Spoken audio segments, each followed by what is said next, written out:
The usual gang of misfits and dope addicts are here. Welcome to Morning Coffee and Chat with the Radio from Hell show. Marlon in Midvale says, I'm up. We'll have some more chat coming up. It's Martin Luther King Day. Well, it's any self-respecting rock stations are playing. You know, has anybody seen My Old Friend Martin? Can you tell me? Which is a lovely song. Mm-hmm. But this one has the right energy, though, I think. Yep. Wake up. Because anger is an energy, to quote another Rage song. Rage Against the Machine, wake up. You know, they went after King when he spoke out on Vietnam. He turned the power to the have-nots, and then came the shot.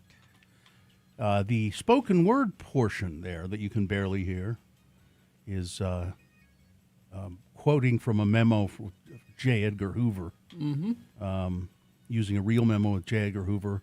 Often when they do the song live, Zach De La Rocca replaces it with a screed against whatever is bugging him and bugging the world at the time. There's always something. You know, Katrina. And it is too bad Rage isn't currently writing and touring because there's so much to be. We need them. The last two lines, how long, not long, because what you reap is what you sow, refer to a speech made by Dr. Martin Luther King Jr., which paraphrases part of a well-known Bible verse, whatever a man sows, this he will also reap. The speech was delivered at the end of the Selma to Montgomery March on the steps of the state capitol building in Montgomery, Alabama. The final lines in that speech, how long, not long, because you shall reap what you sow. Never released as a single, Wake Up, but on an album, and they say it's usually they play it almost all the time, the very last song of their shows.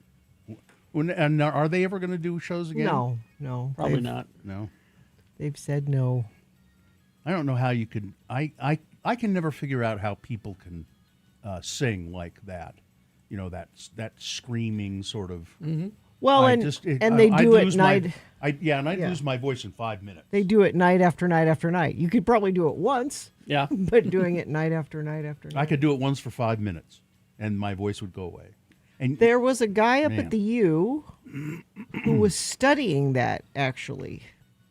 Studying singers that sing that way and how they're able to, did an actual... I'm going to look that up. I mean, it wasn't that long ago. I would think that Zach De La Rocca did that without any formal training. I've had vocal training, and I could never do it. Yeah, here it is. This is just from last year. Research reveals how heavy metal singers scream. Let's see. Who did this study?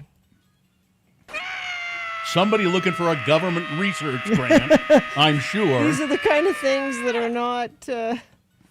not being funded anymore. What was his conclusion or her conclusion? Let's see. Well, I have the study here. So.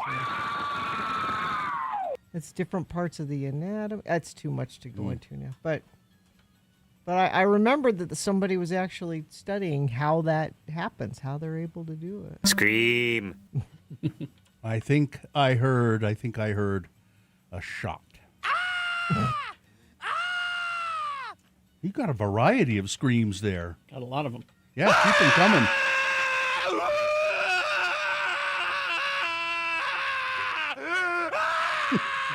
You see that one right there? I would be done. The findings released earlier this year determined that not only were vocalizations healthy, but they were operating with less strain on the vocal folds than regular speech. This is a specific singer they were studying. His screams contorted his throat to rely on muscles and tissues above the vocal cords, protecting them from damage. I'll be darned. It's absolutely something that can be taught. The reason you can learn how to do this. The results of this study may help destigmatize or demystify metal music as a genre. Metal screams have historically been interpreted as villainesque, but the study works to understand them. We'll have more anatomy chat coming up on Morning Coffee with Radio from Hell. Said again? All right. That's enough farting around there. This has been Farting Around with Carrie, Bill, and Gina on X96, Radio from Hell. You betcha. Let's take a break, shall we then? We'll take a break and come back, and you can scream at us if you'd like. 877-602-9696. That's the number to scream at us. It's, check in with a scream. It's Radio from Hell. We like to hear from you in the morning, 877-602-9696, or you can text us if you like, 33986. It's come to this. The X96 $1,000.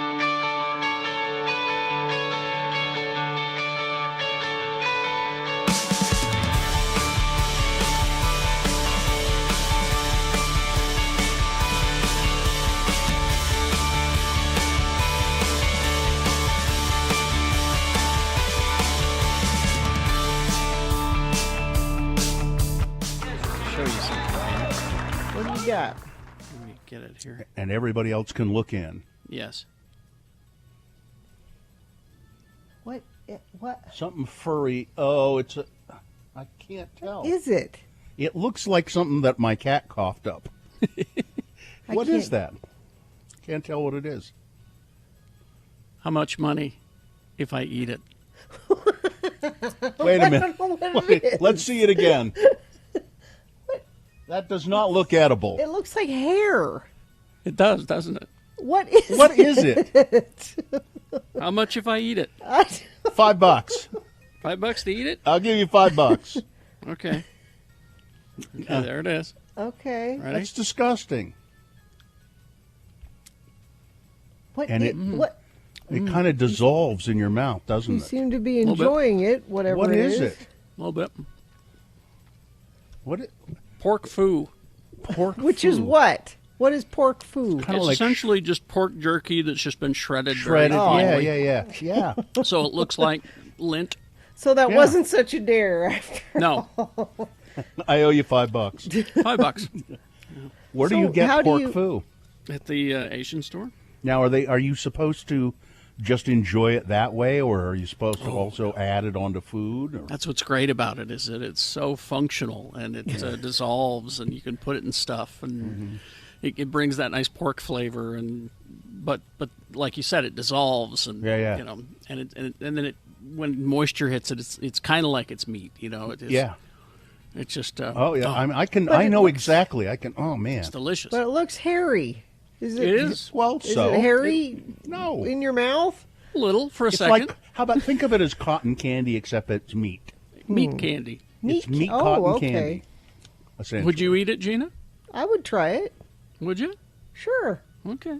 Maybe I'll send her over some pork foo? Now they call it also pork floss, but you know it says on the package pork foo, so that's what I'm going with. That's is pork much foo. better. What is Yeah. the brand? Straighten the label out there. Let me look at the whole. It's Kimbo brand. No, that's great. Trust See, it. that's Yeah. Kimbo brand pork foo, Yes, Kimbo Cooked. brand. dried pork product. Mm-hmm.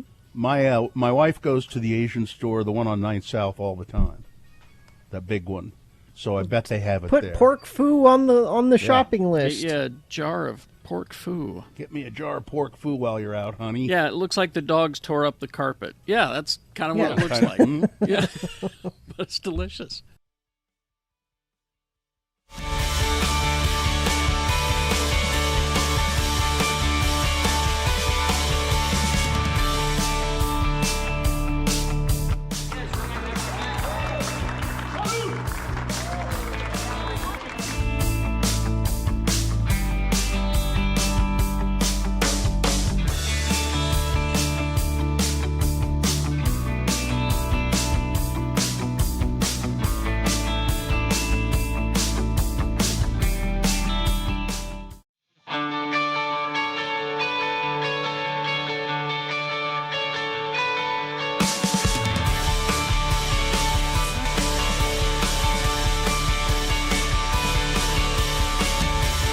That we'll take your check-ins in just a second. 877-602-9696 is the number to call. We'd like to hear from you in the morning. You can also text us. 33986 is that number. And do we have a sponsor here? Wouldn't that be nice? Oh, sure would. The moon is 0.6% of full. It's gone from being a new moon to now waxing towards being a full moon, but it's just a little tiny crescent, 0.6% of full. The next full moon will be February 1st. The moonrise today, not that you could see it, will be at 8:36 a.m. today. Today being Monday. It's the 19th day of January in the year of our Lord Jesus Christ, 2026. It's Martin Luther King Day, as we were mentioning. A lot of people off work today. Federal workers are off work. School's closed. Liquor stores closed. So it's Artist as Outlaw Day. Think Banksy. National Tin Can Day. Now you think the lowly tin can. The French were the first to use this method of preserving food for soldiers fighting in the Napoleonic Wars. Oh. It's National Popcorn Day. I love me some popcorn. And it's Brew a Potion Day. A magical potion, a mystical potion, a love potion perhaps. Movements come and movements go. Leaders speak and movements cease, but we're still here. We're Radio from Hell, the show for people who feel like hell in the morning, starring the Lords of Morning Radio. It's Kerry Jackson, right there. I'm Bill Allred, right there. That's Gina Barberi, right there. Katie for short is our fine producer. She's in the booth there behind me, along with Dawson there in the morning, wearing a lovely jacket this morning. I complimented him on his jacket. He said, "Oh, my grandma gave that to me for Christmas." Nice. It's a very nice jacket. And there's the dog, Vax, getting much needed rest from walking around looking for food. From tearing up a toy, it looks like. Yeah. Oh yeah, you really. Hopefully he didn't eat any of that. That's always my worry. Like, Yeah. do we eat Yeah. any of that? I know when I tear up a toy like that and I end up eating some of it, it's always ugly. Let's go to check-ins now, shall we? 877-602-9696. I think we have a call. There we go. Yes, we do. It's Dawn. Oh, hi, Dawn.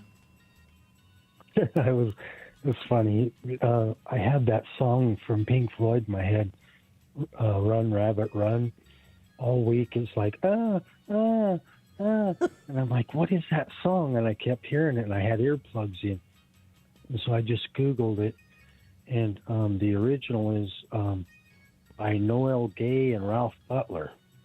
I still didn't find the Pink Floyd song. So Well, Dawn, that's fascinating. Dawn, the song is not called "Run Rabbit Run." What's it called? It's yeah, no, it's I forget, but anyway.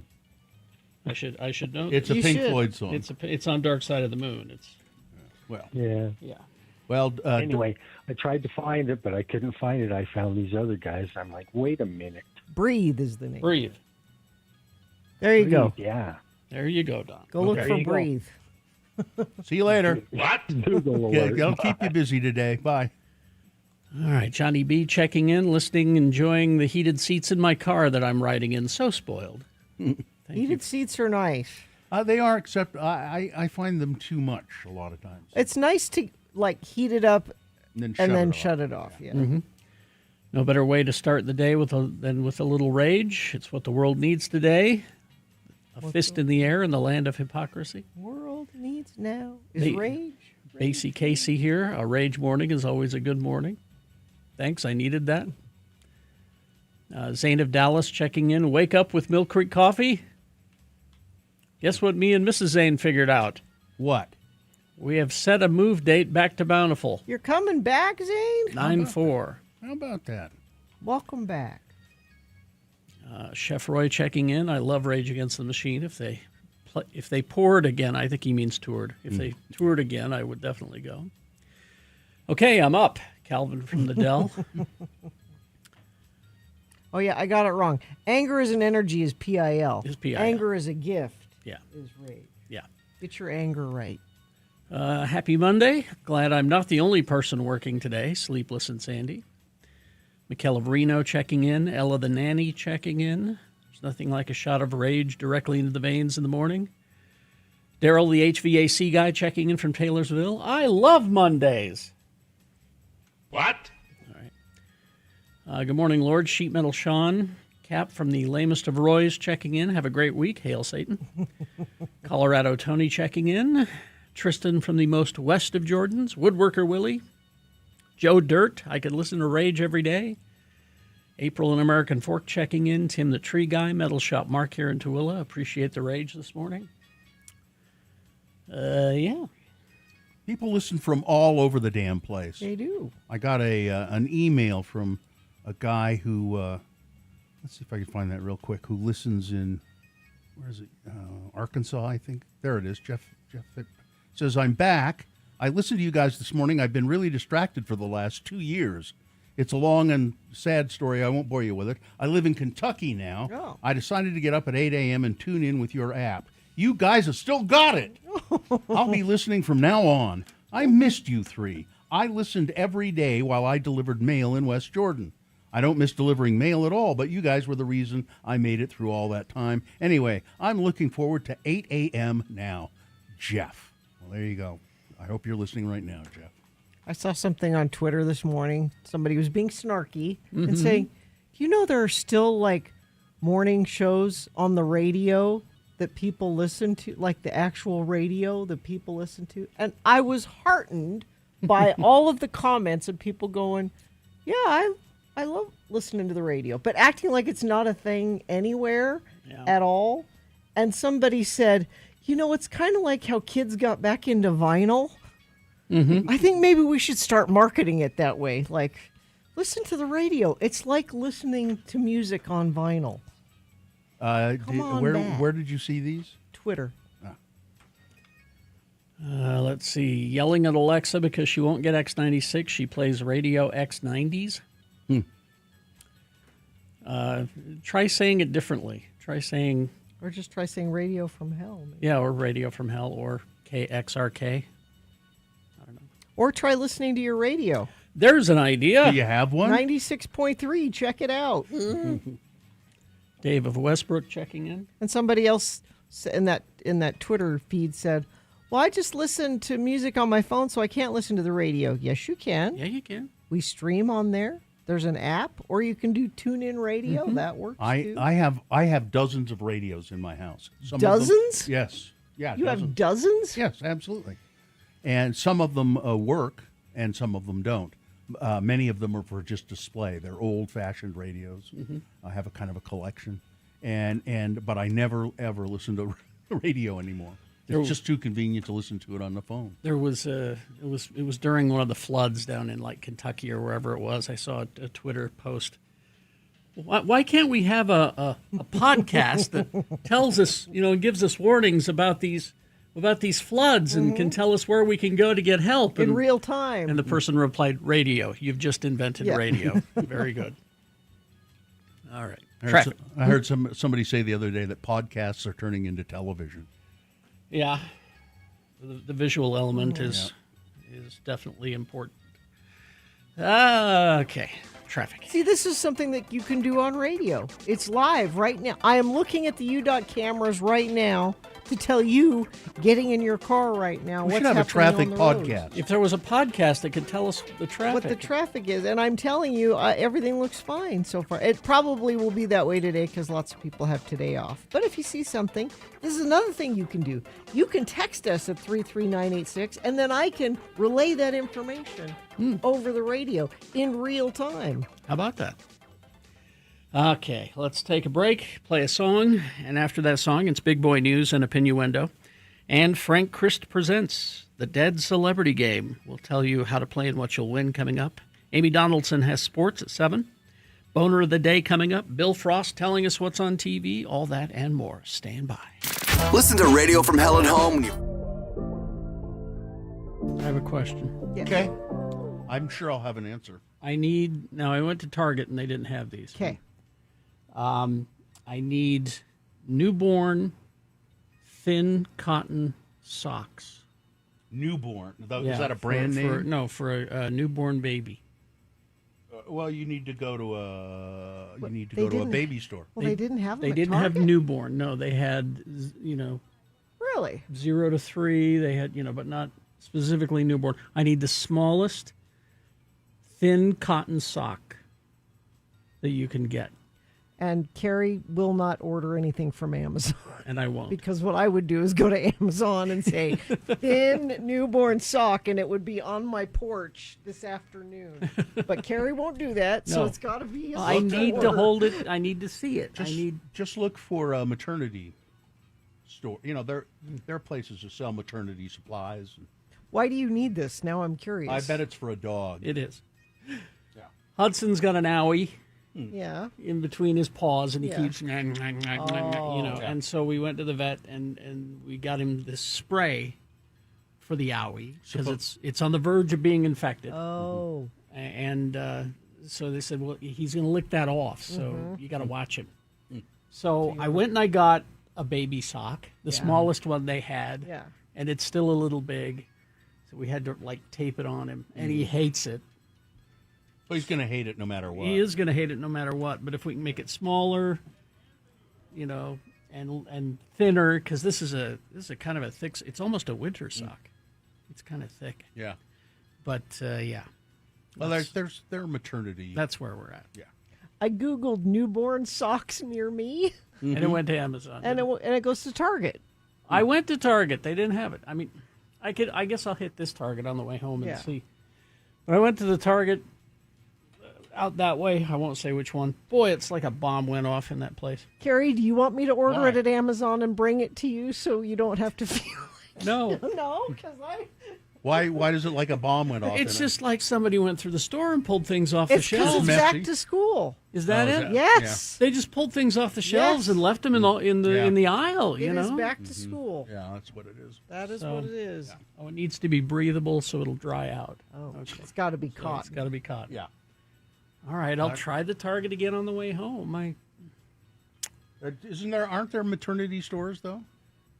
Well, not a maternity store. Like Babinski's is still there. Oh, really? Yeah, in Foothill. Oh, okay. Maybe could I'll try try that. that. Yeah, there we go.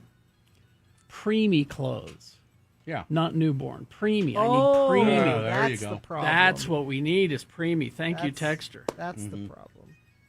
Maybe somebody who's had a preemie and then now the child has grown up, they still They have the save the preemie stuff. tiny socks? Yeah, they still have the tiny socks. Maybe they could just loan you some. Sure. It's for a dog, but you know, and you'll give them You back. won't. No, I don't think they'll want it back. No, after a dog's been gnawing on it. What? Because hopefully you will never need the preemie socks again. I know. God, Preemie no. socks. So I think we need preemie. Yeah, look up preemie. Preemie Preemie socks near me. Yeah. Pre Salt and Honey on 9th and 9th has baby stuff. socks Carter's, near Savers, or the DI. Mm. Really? For preemie socks?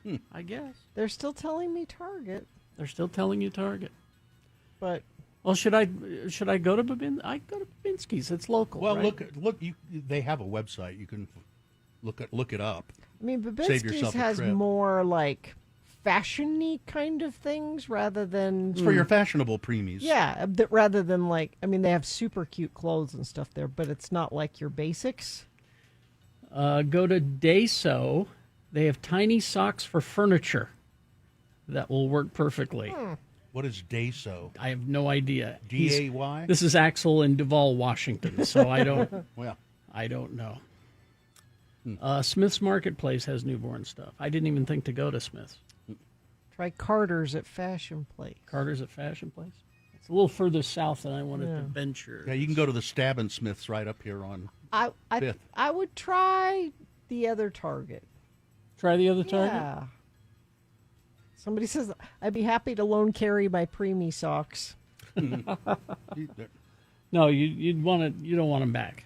Trust me. You don't want them back. Covered with dog slobber. Yeah, exactly. Anyway, I thought it would be easy. But Good boy, luck. just a mess in that Target. I'll tell you, just a mess. Well, it's and you're looking for a special. I mean, that's a specific pretty item. special item. too. Yeah.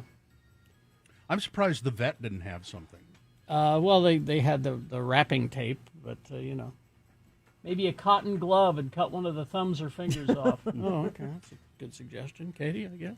All right. All right, I'll go look. American Girl doll socks would work. Yeah, Carrie, don't you have an American Girl doll? Oh, let me see. No. No. Carrie has different toys. Yeah, and the guy in Axel, we don't have a Day-So here in Utah. But sorry. thank you for trying to help. Thanks for trying. Thanks for playing our game. Find the preemie sock. Oh, boy. Why don't you want to use the tape? He doesn't like the tape. You want something soft. Yeah. I don't like this tape. Something soft. Wouldn't you want something soft? Yeah, but look what I got on my foot. Oh. Not soft at all. I got a big Kevlar boot. All right.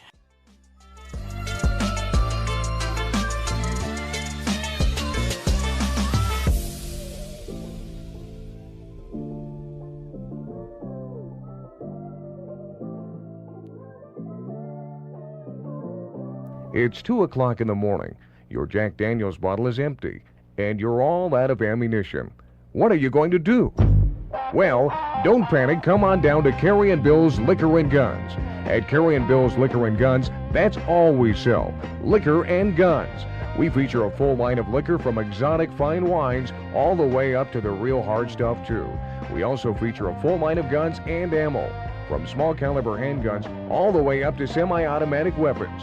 Best of all, you'll get a case of Radio from Hell brand canned chili absolutely free with each and every purchase over $50. Hi, we're Carrie and Bill. And we're Carrie and Bill. We know just how frustrating it can be to run out of liquor or ammo at odd hours. That's why Carrie and Bill's Liquor and Guns is only open between midnight and 6 a.m. Monday through Thursday. And from 6 p.m. to 6 a.m. Friday, Saturday, and Sunday. To find Carrie and Bill's Liquor and Guns, just call 555-1212 and ask for Ricky.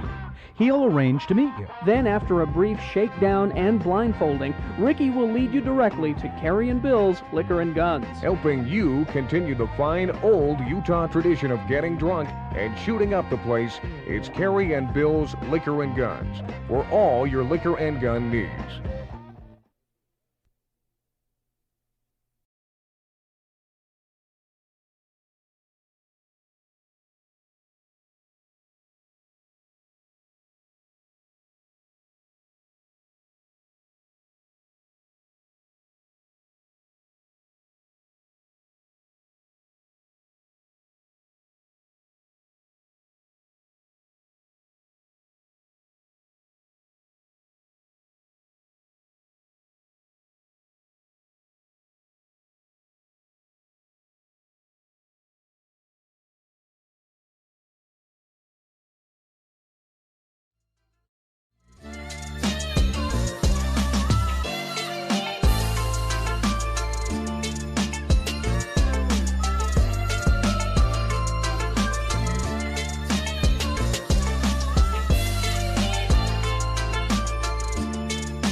All right, 6:37 right now. Time for Big Boy News and Opinioendo. Now, right after that, it's Frank Christ presents They're Fine, They're Just Fine, the Dead Celebrity Game. We're going to give you a list of 4 celebrity names. 3 of those celebrities, they're just fine. One of them is dead. If you pick the dead one correctly, you will win tickets to see Bush Friday, May 1st at the Maverick Center. It's really ghoulish, isn't it? Giving away prizes based on dead celebrities. Sure. Bush tickets, 877-602-9696 is the number to call. Line up to play Frank Christ Presents to get those tickets. Notice I didn't even say you had to win. You just have to play the game. 877-602-9696. It's more like playing along rather than really playing to win. News now brought to you by... Support for this program comes from Loveland Living Planet Aquarium, your gateway to oceans, rainforests, and more. livingplanetaquarium.org. And, of course... The views expressed on X96's Radio from Hell show do not necessarily reflect the opinions of Broadway Media, its management, owners, or advertisers. This program is intended for mature audiences. Parental discretion is advised. Emmy Award-winning actor Timothy Busfield's attorneys have told the court that he should be released while he awaits the outcome of the child sex abuse charges against him because an independent investigation undermined the state's allegations. The parents of his accusers have a history of fraud and dishonesty, and he passed a polygraph test. Busfield was ordered held without bond at his first court hearing appearance Wednesday, a day after he turned himself in to face charges stemming from allegations that he inappropriately touched a minor on the set of a TV series he was directing in New Mexico. Judge will hold a detention hearing on Tuesday to determine whether Busfield will remain in jail. Albuquerque police issued a warrant for his arrest. A criminal complaint alleges that the acts occurred on the set of the series The Cleaning Lady. Their twin boys were in the show, real young too, like 7-year-old boys, and they got fired for some reason. They got let go from the show, and that's when the charges were filed against Busfield. His attorneys claim that they can show a history of duplicitous dealings by these boys' parents in the past. So, and Busfield says, I'm not guilty, and I'll stand in front of a court, and these charges will go away. By the way, Timothy Busfield is married to actor Melissa Gilbert, who you might remember from Little House on the Prairie, where she played Short Stack. Half pint. Get it right, please. Whatever. Let's see. Now we move on to other matters. Up to 1,500 U.S. active duty troops in Alaska are on standby for possible deployment to Minnesota. A U.S. official who was not authorized to speak publicly has confirmed. The move comes after Donald Trump again threatened to invoke the Insurrection Act to suppress ongoing protests over the immigration enforcement surge in Minneapolis, as well as clashes between federal agents and residents. Trump later walked back that threat. The troops on standby are from the Army's 11th Airborne Division, which specializes in cold weather operations, which you might well, it's think, Minnesota, Bill. Well, you might think that this might have something to do with Greenland as well. Nobody's saying. Are they there to perhaps begin an invasion of Greenland? That would not be good. Over the weekend, Minnesota Governor Tim Walz directed the Minnesota National Guard to prepare for possible deployment to assist local law enforcement and emergency management agencies, though they have not been deployed yet. Oh, and the Justice Department is now investigating, bringing charges against Tim Walz and the mayor of Minneapolis, Fry. For what? Anything. Anything they can find. Oh, that's not weaponizing the Justice Department. Anything they can find. That's what they're doing. They had the police chief on 60 Minutes last night, which is worth going back and watching, and he's like, this is not making our city safer. It's making our job harder. And ICE doesn't have to worry about whether the people that they're capturing are in the country illegal or are criminals or anything. It's all about quotas. I think it's interesting that they had that the police chief of Minneapolis would be on one of probably the last editions of the 60 Minutes program. Mayor Jenny Wilson says she plans to do everything in her power to prevent ICE from setting up a detention center in her county, Salt Lake County.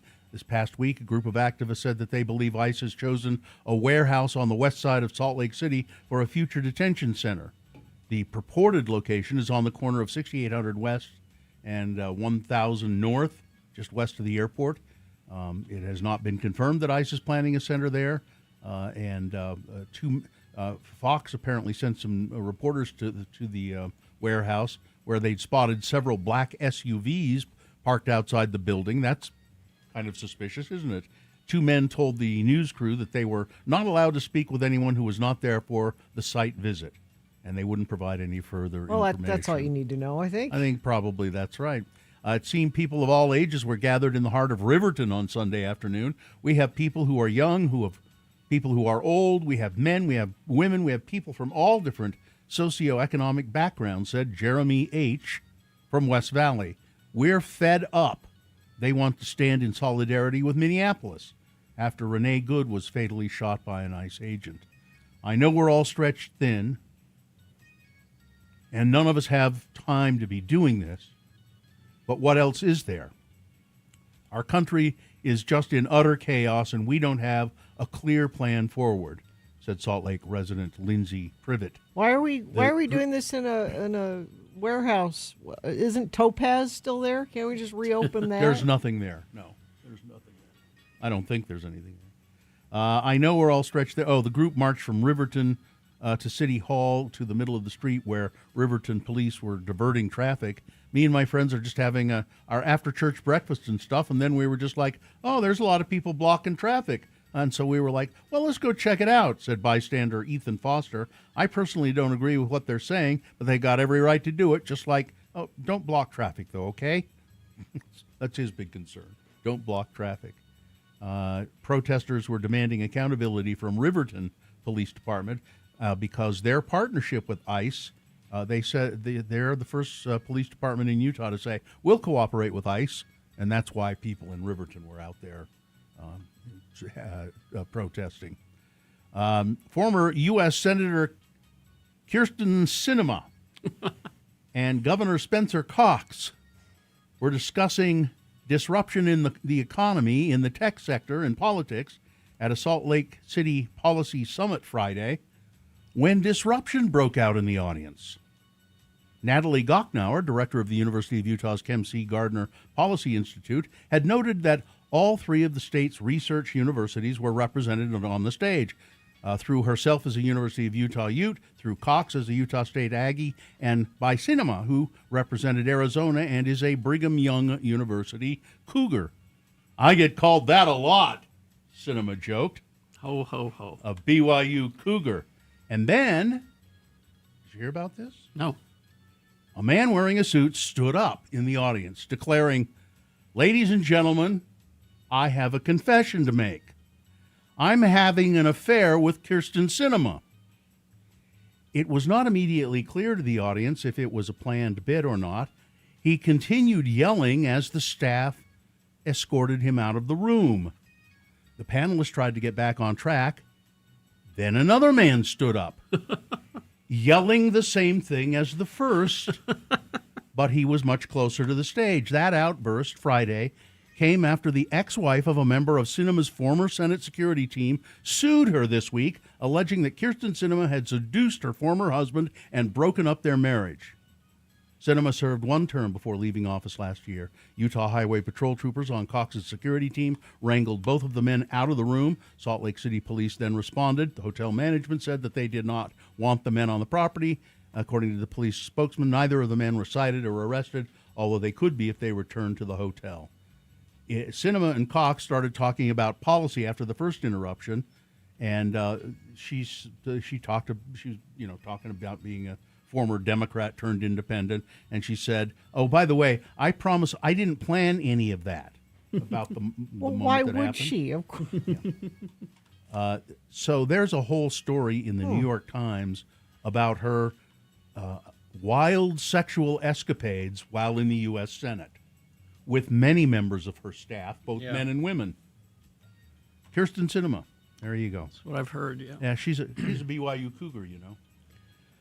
The 8 European countries targeted by Donald Trump for a 10% tariff opposing American control of Greenland blasted the move on Sunday, warning that America leaders' threats undermine transatlantic relations and risk a dangerous downward spiral. There are countries sending troops to Greenland. Do you have the letter? France. Or is that going to be a boner candidate? The letter? What letter? Oh. What? Trump wrote a letter To the Prime Minister of Norway. Oh, no, I haven't seen it. Oh, you have? Oh, my God. All right. You've got to read I'll this. look it up. He basically says in it, I'm not quoting him, but what he says in it is, because Norway didn't give me the Nobel Prize, oh my God, I'm less likely to think of peace. Okay. And Norway's like, this is we don't control that. It's a private organization. They're just based here. It's the Nobel Committee that does it, not the country of Norway. Yeah. And it's and also there's a story here. FIFA is now feeling embarrassed that they gave Donald Trump a peace prize. They weren't from day one? Okay. Yeah. Democrat Abigail Spanberger sworn into office Saturday as Virginia's first female governor ever. Spanberger defeated Republican Winsome Earl Sears to succeed Governor Glenn Youngkin, also a Republican. It marks a new chapter in Virginia as Democrats pull the levers of power in the state government. Spanberger is a pretty bright cookie. She was, I think, in the CIA. And Can I read the Trump letter? Because I have it. Okay. Dear Jonas, who's the Prime Minister of Norway, considering your country decided not to give me the Nobel Peace Prize for having stopped 8 wars, plus I no longer feel an obligation to think purely of peace, although it will always be predominant, but can now think about what is good and proper for the United States of America. Denmark cannot protect that land from Russia or China, and why do they have a right to ownership anyway? There's no written documents. It's only a boat that landed there hundreds of years ago. We had boats landing there also. I've done more for NATO than any other person since its founding, and now NATO should do something for the United States. The world is not secure unless we have complete and total control of Greenland. Thank you, President DJT. But and again, this is so ridiculous because we do have control of Greenland in the sense that anything we want, they would provide. Yeah. They would say, yeah, fine. It's fine. And where he says, considering your country decided not to give me the Nobel Peace Prize, as the Prime Minister has said multiple times, the Nobel Peace Prize, that is an independent organization. I know you don't understand this, but that is an independent organization that the government doesn't have anything to do with. Trump would say, look, I can get CBS to do what I want. I can get football games played when I want them. You could easily call the Nobel Committee and tell them that I want this. And finally this.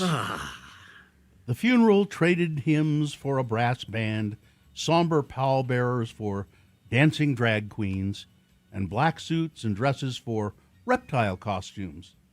There were no platters of cheese and crackers, but there was a nearly life-sized loaf of sourdough bread shaped like the deceased. Oh. In San Francisco, people do things differently, including the memorial service on Sunday to mourn the passing of Claude, an albino alligator who entertained crowds at the California Academy of Sciences for years by not doing anything much at all. San Francisco's long embraced those who stand out from the crowd, and Claude certainly did. Claude. He was pure white, had pink eyes that did not see well. He was 10 feet long and weighed 300 pounds and was so quiet and still that many first-time visitors to the Science Museum thought he was a statue. Well, Claude has died, and they had a big celebration with a sourdough bread replica of Claude. You were mentioning a funeral in San Francisco. I thought you were doing the Bob Weir funeral story, which was also in San Francisco. We'll do that. Did they know Claude was dead right away? Or, they didn't. Or did it take a while? You know, I used to, when I was a little kid, go to the Hogle Zoo, and the alligators, they had some alligators there, and they were pretty, you could see them really well. Mm-hmm. And they would just, there was like, every once in a while, a zookeeper would have to go in and sweep the garbage off their back. Because people would throw bits of popcorn over the railing. And all right. Do you want that at your funeral? Do you want sourdough bread shaped like you at your funeral? A sourdough bread replica of me sitting in the corner in a chair, and then everyone could come and eat. Weather, traffic. I'm sorry. What are you sorry about? I regret to report that things are no different. Oh, I see. Maybe Friday. You're talking about weather, not traffic. Yeah. But the haze is building back in. We had a couple days of better air over the weekend, but it is going to build back in. Maybe Friday there's a slight chance of something happening. I'm sorry. Traffic is great, though. Yeah, it's Martin Luther King Jr. Day. A lot of people have today off, which means not a lot of traffic, and I have no accidents or slowdowns to tell you about. Let me check our message stream, see if anybody sent anything in there. You can if you see something. We appreciate it when you do. 33986.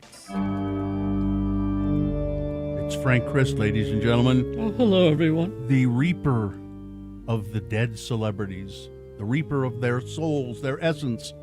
Frank has joined us here in the studio once again to Good morning, Frank. Good morning. How does everyone feel? Oh, I'm fine. I'm fine. I'm just fine, Oh, Frank. that's good to hear. Frank is. I know you were out checking on Piers Morgan, weren't you? Was Piers? Oh, he had a fall. Oh, I didn't hear He's that. getting a hip A replacement. little bit of a tumble. Oh, well. Frank is the reaper of celebrity souls. Do we consider Piers Morgan a celebrity? Well, I would, if I got the message, more than likely I would get the message and have to go and take care of that situation. Frank is, as you would expect a Grim Reaper to be, he's a skeletal figure. He is a skeleton. He has a robe and a scythe, just like a traditional Reaper. The only thing kind of different about Frank is that he doesn't ride a horse. He goes around in an electric scooter. Well, I care about the environment. And I don't like horses. you're afraid of horses, aren't you? Bill, you're challenging him. I wouldn't do that if I were you. Well, I don't know. I consider Frank and I are close enough. Rib each other. rib each other a little. See, there he goes again. Frank is cursed with having to reap the souls of celebrities because he loves them. I love our precious celebrities. Everything they say and do is right, except for John Boyd. Frank joins us every weekday to play the game we call Frank Chris Presents. They're fine. They're just fine. He gives me a list of 4 actors, and 3 of the actors on that list are in Oh, they're fact, just fine. But one of them Frank has taken. No. And it is the contestant's job to figure out who the dead celebrity is and thereby capitalize on that death and win a prize. Who do we have? William is here. William, good morning. Good morning. How are you? I'm fine. I'm just fine. William, Thank you, that's William. great to know. William, if you can identify the dead celebrity in this list of 4, you will win what, Gina? Tickets to catch Bush Friday, May 1st at the Maverick Center. Because it's Brew a Potion Day, Frank has given me a list of actors in movies about people who brew magical potions and elixirs. Here we go, William. Ready? Ready. Okay. Number 1, Rowan Atkinson. He became a famous comedian in England with 2 sitcoms, Blackadder and Mr. Bean. There were also several Mr. Bean films. Atkinson also appeared in Never Say Never Again, the Bond movie, 4 Weddings and a Funeral, Rat Race, Scooby-Doo, and Love Actually. He was in The Witches, in which the Grand High Witch creates a formula to turn children into mice. Number 1, Rowan Atkinson. Number 2 is Charles Rocket. He was a cast member on SNL, and he played the villain in Dumb and Dumber. Other movie appearances were in Earth Girls Are Easy, It's Pat, How I Got Into College, and Dances with Wolves. Charlie Rocket was in Hocus Pocus. The Sanderson sisters must brew a complex life essence potion to maintain their youth and power. Number 2, Charles Rocket. Number 3, Chloe Webb. She was nominated for an Emmy for her role on China Beach, and she was a recurring character on the Showtime series Shameless. She had supporting roles in several movies, Twins, Queen's Logic, and she was Nancy in Sid and Nancy, for which she won several awards. She was in Practical Magic, in which 2 sisters from a lineage of witches brew various herbal remedies and love charms. Number 3, Chloe Webb. And finally, number 4, Robert Klein. He was in the Broadway musical The Apple Tree opposite Alan Alda. Won a Tony for their Playing Our Song. His film roles include The Owl and the Pussycat, Primary Colors, and How to Lose a Guy in 10 Days. His life was profiled in the documentary Robert Klein Still Can't Stop His Leg. Robert Klein had a role in The Last Unicorn. An apprentice magician makes potions and spells to save the world's last unicorn. That's Robert Klein. So there you go, 4 actors. One of them Frank has taken. Do you know who it is, William? I'm going to take a stab at it. Chloe Webb? No. Oh, she's fine. No, she's fine. just fine. But unlike Frank, here on the Radio from Hell show, we believe in second chances. So I'm going to let you guess again. Listen really closely. Is it Rowan Atkinson? Is it Robert Klein? Or is it perhaps Charles Rocket? Maybe Charles Rocket? It is Charles Rocket. Tragically died in 2005 at the age of 56. So there you go. You win, William. Congratulations. Didn't he die in a really weird way? He was found dead in a field with a stab wound. They ruled it suicide. Yeah. Whether it was or not, that's always seemed up to speculation. That's Too what I soon. thought. Too soon. Well, you've won those Bush tickets. Hang on, William, okay? All right, well, I've got to go check on Dolly Parton. Frank, come on now. 79 today. Oh, yeah. She's had some health problems. Be gentle with her. When I'm told to take Dolly, I will destroy Dollywood to the ground. She's fine, though. Oh, she's fine. Yeah. Goodbye, everybody. Goodbye. Goodbye, Frank. Also, fine traffic on this mostly holiday for some of you, but not us. If you do have to drive this morning, you shouldn't find any problems. At least not as far as I'm seeing. If you are seeing something you think other friends of the program need to know about, please text us 33986. KXRK Provo, we're going to take a short break. Amy Donaldson is here. She has sports for us after these messages. Stand by. Oh, Gina, Zero Res. Yeah, you've set some new goals, and one of the best things to help you maintain them is a clean, fresh home. Get your carpets looking and feeling like new again with Zero Res carpet cleaning. Not only carpet cleaning, air duct cleaning as well. Just have them come in and do all of it. I'm pretty sure you've never had your air ducts cleaned. We've all had our carpets cleaned a time or two, but air ducts, yeah, you probably have never done that, and you would not believe what gets stuck in those vents. Get it all cleaned out, especially when we're all stuck inside and we've got bad air outside. Don't have bad air inside. Get that all cleaned up. You want to use Zero Res for a couple reasons. They're super nice people when you have them in your home. They also use the patented technology to get your carpets cleaned the right way without the use of detergents or harsh chemicals. Helps them stay cleaner longer while being safe for kids and pets. And unlike traditional cleaners, Zero Res leaves your carpets dry in hours, not days. If for any reason you're not satisfied with the quality of your cleaning, they'll come re-clean the areas you're not happy with for free within 30 days of your appointment. The deal they have going on right now, get 3 rooms of carpet cleaned for only $119. Recover from the holiday craziness. Start with your best foot forward this new year. Call 866-0RES or go to zerores.com. You can watch radio. Vaxeldan, our radio pup, finally has a sponsor. It's Zero Res, and this time of year brings a lot of dirt and things through your house, damaging your carpets. Vax says book your carpet cleaning appointment today. Not only do you get the 4th room free, but your animals will thank you with extra love. Go to zerores.com today. I'm just still, again, I'm surprised at that 1-1. Yeah. Because the baby goat was egregious, and it was a cute goat. It pulls at the heartstrings, but number 1 he's a monster. Goats are adorable. I like watching videos of the little baby goats in pajamas jumping around. Yeah. But don't look at their eyes too closely. They go crosswise. They got creepy eyes. That's why people think they're satanic. Yes. I was walking through my neighborhood once. Oh, this has been several years ago now, and for some reason, somebody had 2 baby goats in their front yard, and we stopped and kind of played with them, and what they liked to do the most was butt you. Oh yeah, they with their heads. They were all into that, and I mean these were just little, by the size of a dog. Oh yeah, little baby goats. They were cute as hell, but would you knock it off? Jeez. Oh, they don't stop at all. Me and my wife were visiting her parents in Vernal recently, and they had some friends who recently had baby goats, which are just kids, right? And well, that's what they call them. Yeah, yes. They were doing the same thing. They were they didn't go above my knee, but they just kept running into my shin. They were nipping on every little edge of my clothes, and they're adorable as hell, though. Now, I've never been around fainting goats.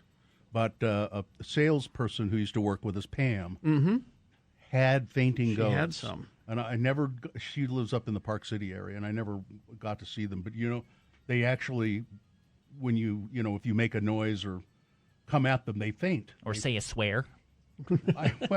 Maybe if you use... Oh, that's different. That's a pearl-clutching goat. That's a different one. Yeah. That's mostly the legislature. The outrage goat. Yes. Yeah. But I think that's just so interesting that they... And I guess it's a response of they like playing dead. Well, you won't do anything to me if I play dead. Oh, so they're not actually fainting. They are kind of. They're feigning the fainting. Well, no, they actually do kind of black out. Go to YouTube and look up fainting goats. And you'll see what we're talking about. It's very odd. I'll spend the rest of the show doing this. And I don't think they get very big, do they? Aren't they? I don't think so. I think they're small. Yeah. They're a smaller breed of goat. Yeah, but goats, they do have creepy eyes. Yeah. Very creepy. It's the eyes. And they can be pretty nasty too. Pretty mean. Oh, they can be mean, yeah. Mm-hmm. Looking at a best of fainting goats compilation. Oh, it's Of wonderful, course, isn't it? mashup. Yeah. Somebody in the chat room just put a GIF of one in there now. Oh, There's okay. a big goat scaring a small herd of the little goats. Oh. And the little goats, most of them just drop. Oh, I so see. I funny. see. It's the little brother tactic where you lay down on the ground and you're like, you won't hit me if I'm here. They do. They do. They just drop. Boom. Boom. It's quite amusing. Evil eyes, though. And I think Pam said it's really not nice to. No. You can make them do it, but you shouldn't. Julie says their muscles seize up. That I guess they get so scared they just go. That one looks pretty stiff when he falls Yeah, down. their legs are stiff and their back is arched. Like they can't move, obviously. But Pearl clutching goats are part of Nanny Nation. Ah, there Nanny you go. goats. I got You it. see. That's pretty good. Thank you, Texter. That's good.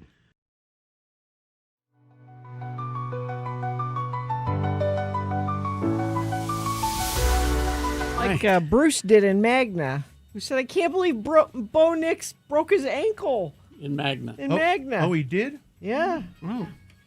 Wait a minute. I think I watched that game. Yep. He's you out. probably did because a lot of people did. Yeah. Well, so the is it sports brought to you by? No, it's just let's do it. It's like Let's start there. that's what sports is brought to you by. No, that's the playoffs. NFL playoffs. We're down to 4 teams now. The conference championships will be this weekend.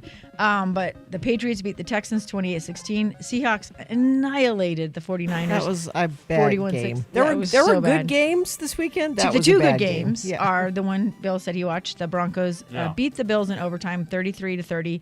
And there was so much to talk about. I mean, we could spend the entire sports on either one of these next 2 games. But I think the heartbreak of that game was Bo Nix finding out. I mean, he's doing the post-game interviews, and the woman asks him, the reporter says, how's your knee?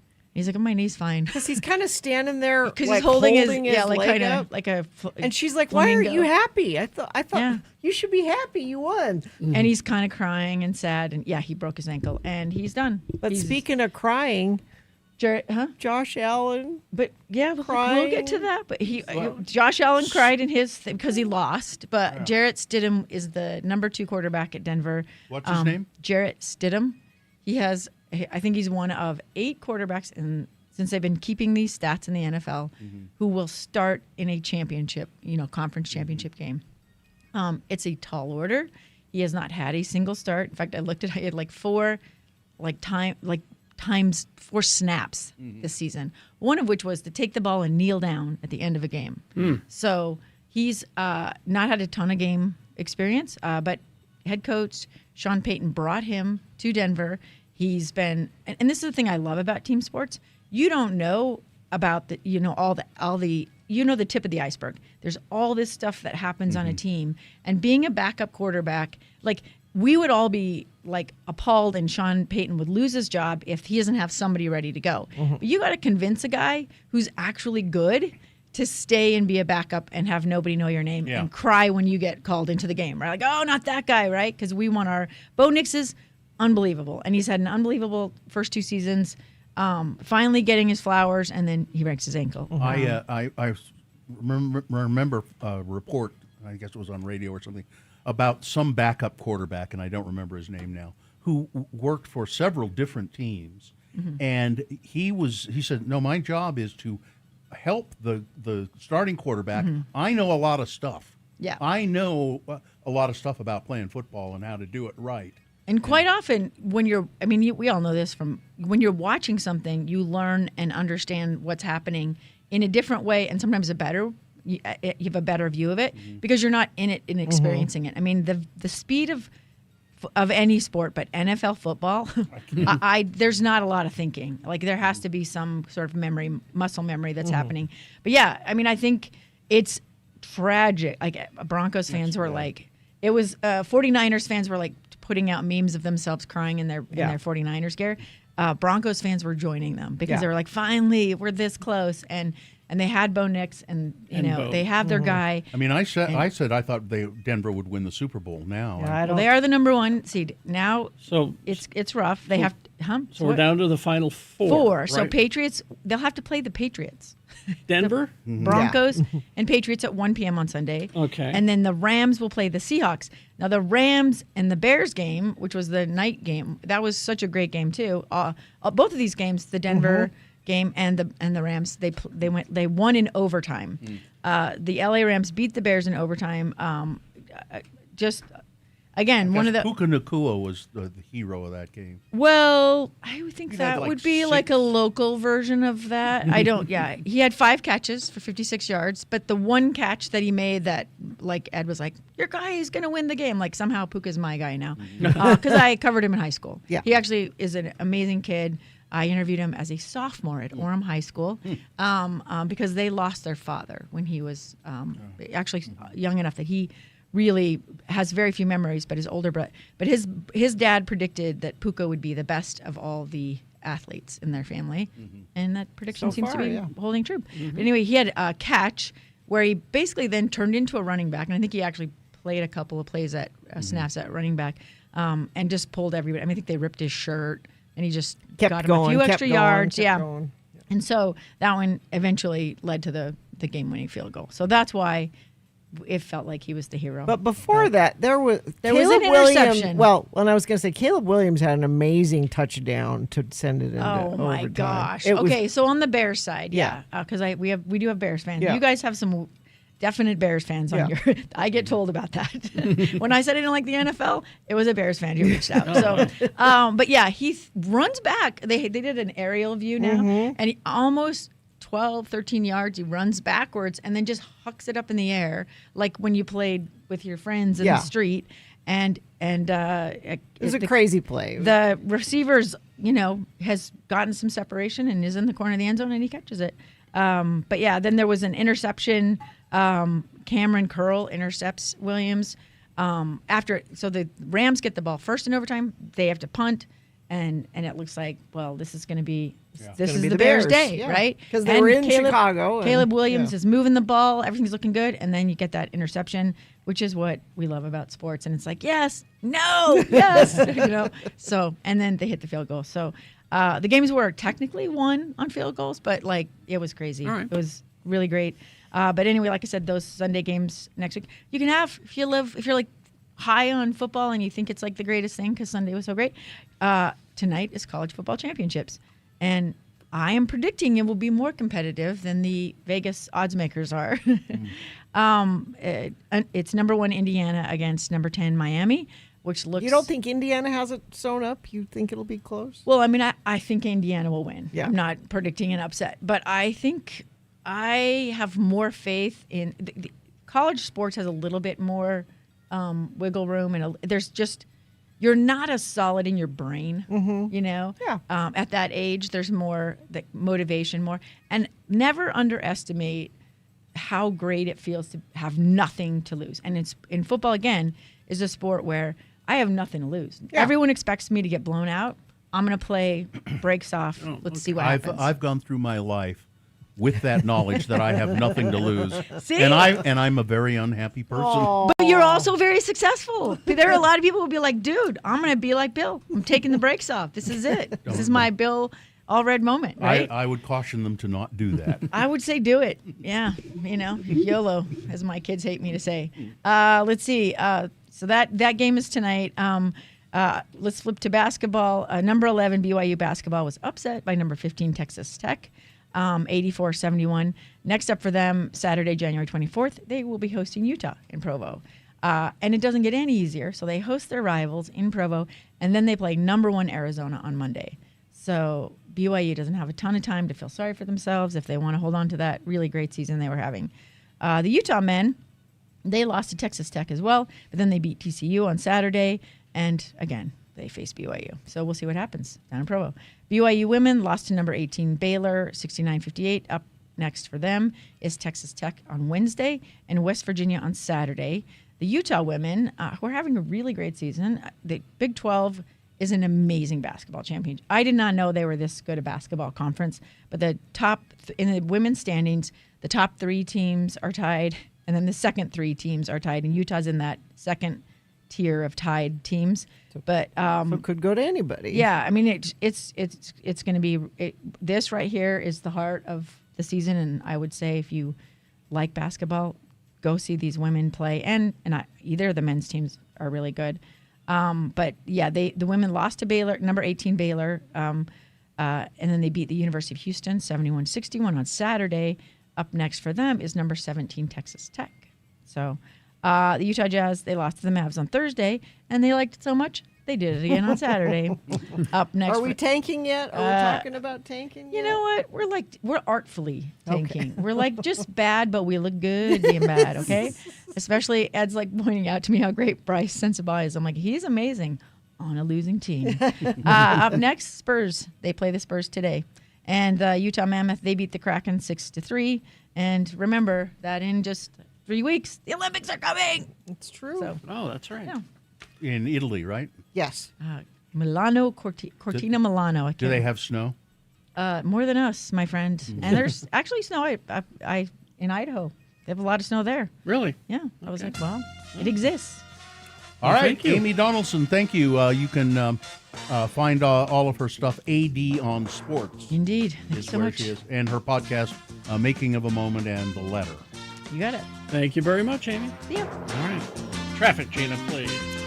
Just one incident to tell you about. Crash northbound I-15, 142nd South in Draper, off to the right shoulder. Everything else looking pretty good. Traffic is light today. Lots of people have today off, and that is showing up on the roads, and that's nice. Yeah.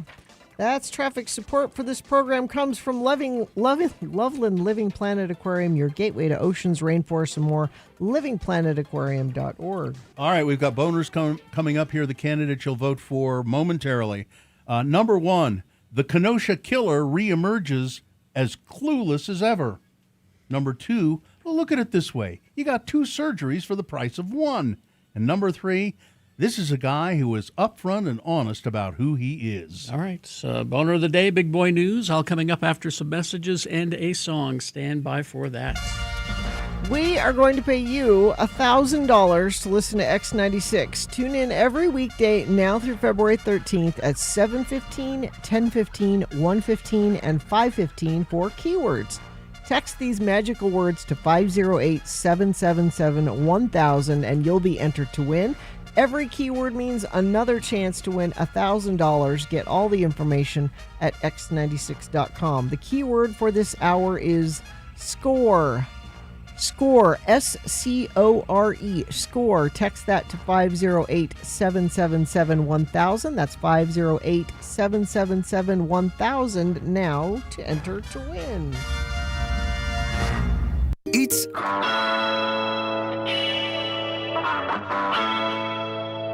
Well, Nick got me worried today because he came in talking about the rapture. Well, why would you be worried about the rapture? Well, Shouldn't you embrace the rapture, Gina? I found a story Yeah. about it. Oh, really? Because I Okay. hadn't heard this. Yeah. A South African pastor's vision that Jesus will return on September 23rd, known as the rapture, has sent social media into a frenzy with many worried about what will happen to their fur babies if this happens. Yeah, that was a big concern I saw on TikTok. Like what? So you're gone, but your pets are still here. Who will take care of your pets? why don't your pets get to go with you? Well, that's a bigger question. They're good boys and girls. Yeah. They have their own rapture. If you do a quick search of the phrase rapture talk on TikTok, you'll discover hundreds of videos of people discussing everything from rapture tips to wondering if they can take their dogs with them. Yeah. Or wondering, how do you know if you're one of the chosen ones? Well, you know when you get taken up, I guess, or left behind. Or if you've had visions, as people have been claiming they've had on TikTok. Yeah, one woman was very concerned about her pets to the point where she was crying, which is a lot. Another woman was saying, here's a tip going through your first rapture, like she'd done it before. Don't look down when you start ascending to heaven. Like, you don't want to be scared by, I'm afraid of heights? distance- Is yeah, that- you're afraid of Oh. heights. You will physically ascend. That's how it happens. Yeah. Another guy sold his car to one of those companies Hold on. that before we leave the ascending part. Yes. So that assumes that heaven is in the clouds. Yes. Clouds that we have flown through. Yes.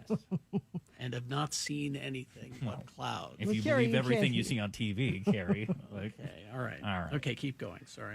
Yeah, I saw a guy who sold his car to one of those "we'll take your car," companies that gives him pennies on the dollar. He's like, "Don't need a car anymore for when rapture comes." Okay. Why would you sell it? Why wouldn't you just let? That was my thought exactly. Well, I don't want to leave it Yeah. behind for the heathens. Yeah. And I need a few dollars over the next 3 days or whatever just- that I have. okay. Yeah, You know, for lunch. So yeah, rapture is coming tomorrow, guys. What time? I mean, we can predict the day. The Bible math said about 5 p.m. Utah. Bible math? Utah time. Yeah, Utah time. Well, Bible math. that was converted from Jerusalem time. So One video posted to Rapture Talk says, "I'm so petty. I'm going to lay out a couple of outfits in my driveway on September 24th. So when my neighbor walks his dog, he'll think me and my dog made it to heaven for the rapture, and they didn't." Wait a minute. We're being. Are you raptured naked then? Yeah, that's my next I have question. lots of questions about the rapture. And the bigger concern is if all of us patriots are ascending to heaven tomorrow, who will be left in Congress to vote on things? Exactly. You know? This is also a good Yeah. question. We godless liberals will be in charge. It sounds like a great idea, going to I'm heaven. all for this. Us Americans believe that we should ascend to heaven, but are we thinking about America? That's the question I have. Well, and you were talking about a woman that said she's raptured before. So here's a tip Yeah, for she was you. giving tips like, is this your first rapture? Well, rapture is us something veterans know not to look down when we're ascending to heaven. The rapture only happens one time. It's not That's like what I it's a thought. Repeat. If you're unfamiliar with the rapture in Christianity, it's the belief that people, both living and dead, will meet Jesus Christ during. It's Yeah. Yeah, some people are claiming, I saw that they're paying people to watch their pets after they go. Clearly, you're not going to be raptured. Yeah. So. keep an eye on my dog. I have no idea why tomorrow the Bible math adds up that it's Yeah. going to happen, but And what about when Jesus said, "Welcome the stranger"? Doesn't that mean everybody gets raptured? Love thy neighbor, because he loves everyone. I'm told. how strange, Carrie Jackson. And I don't want to believe in a heaven where my dogs aren't there with me. Exactly. Because that's not heaven to me if I can't have my dogs with me. Exactly. I was told as a kid Halo wouldn't be in heaven. No. And then I stopped going to church, and I wish that wasn't true. Halo specifically. That's the Halo. only thing I cared about, pre-junior high, was Halo. They got plenty of Pong in heaven, but Yeah. they don't have. They don't have Halo. They don't have Master Chief. They don't have the Covenant and the aliens and the Fallen Reach. The whole lore doesn't exist up there, and that's the only thing that went through my 2 years at the time. So, yep. You know, when the internet was first approaching us, I said, "This is great. This we'll have all this information at our fingertips. It's going to make everybody smarter. Sure. It's going to urge us on to Star Trek sooner. Great." No, it did the exact opposite. No, it made us all stupid. And there's no stopping the maw. So my suggestion is to dive right on into the insanity. You really should. You two aren't chronically know. online enough. I don't say. know. I don't know if I can take it. No? No, I've actually backed off a little. I don't look at it as much. I still look at it because I got to know what's going on. Yeah. But I mean, for my job, I should be posting more, but instead, I just like lurking and going to parts on social media that I shouldn't be in terms of insanity. Ed Bress says, we'll take care of your pets. We aren't going. Oh, okay, that's good. And here's a texter saying, the Bible says over and over that not even Jesus himself knows when the rapture will be. So isn't predicting the rapture a sure way to avoid the rapture? Well, math has changed since the Bible was written, and now we're able to predict it with certain accuracy. Yeah. So AI has helped us decipher when the rapture will take place. It's crazy stuff, guys. Again, it's the internet is the guy at the end of the bar who has theories. It's made us stupider. The dumbing Stay down out of of it, Nick. America. Stay out of the internet. No, I will not. Everybody has a microphone these days, and it's the best thing ever. Ever. Tiffany, who just graduated, can we delay the rapture? I'd like to get some use out of my degree. Yeah, that would be kind of a waste if it happened now. Yeah. The rapture's not good for me now either. If we could put it off a little bit. I got things to do. Can we put that off? Well, thoughts and prayers. Well, if people are worried about if you're driving, if you get raptured, will your car go off and hit somebody else? And I'm like, why do you care? Yeah, Because you're getting raptured. Did you see The Leftovers? They address all that. They address all that in The Leftovers. One of the most depressing shows on television. All right, 7:24 right now. It is time for Boner of the Day. 3 news stories. These will be examples of bad, stupid, or funny human behavior. And you will decide with your vote of these 3 candidates which one is the worst, which one deserves to be Boner of the Day for today, January 19, 2026. We'll give you 2 candidates now, a third after the news. Once you've heard all 3, then you will vote. One of you lucky random boner voters will receive. Can't buy it, gotta win it. Radio from Hell Boner t-shirt. Carrie is showing you right now at x96.com/live what the newly designed Boner t-shirt looks like. There you go. Nice. All right, here's Boner candidate number 1. The Kenosha Killer reemerges as clueless as ever. In another bid to get back into the good graces of MAGA Republican Donald Trump's fans, gun rights poster boy Kyle Rittenhouse has claimed that fluoride in drinking water is making people gay. Rittenhouse fell out of favor with the MAGA sphere in 2024 for criticizing Trump on his Second Amendment stance after deleting the critical ex post, which spawned rumors among Trump's MAGA minions that he was secretly transgender. I never heard that. Well, people started spreading that around. Rittenhouse stayed off social media until December of 2025 when he announced that he had gotten married. And now he's back. Rittenhouse is regurgitating homophobic conspiracy theories. The teen killer, who is now 23 years old, told his followers to, quote, drink clean water to avoid becoming gay. Prove me wrong. Prove me wrong? The fluoride in our water is making people gay. Drink clean water, he said. People can stress there is no scientific evidence linking fluoridation to sexual orientation. Before posting his unsupported claim, though, Rittenhouse shared a video of himself appearing on the Alex Jones show. Alex Jones, who said chemicals in the water were making the frogs gay. Frogs gay, yeah. Boner candidate number 1. The Kenosha Killer reemerges as clueless as ever. Boner candidate number 2. Well, look at it this way. You got 2 surgeries for the price of 1.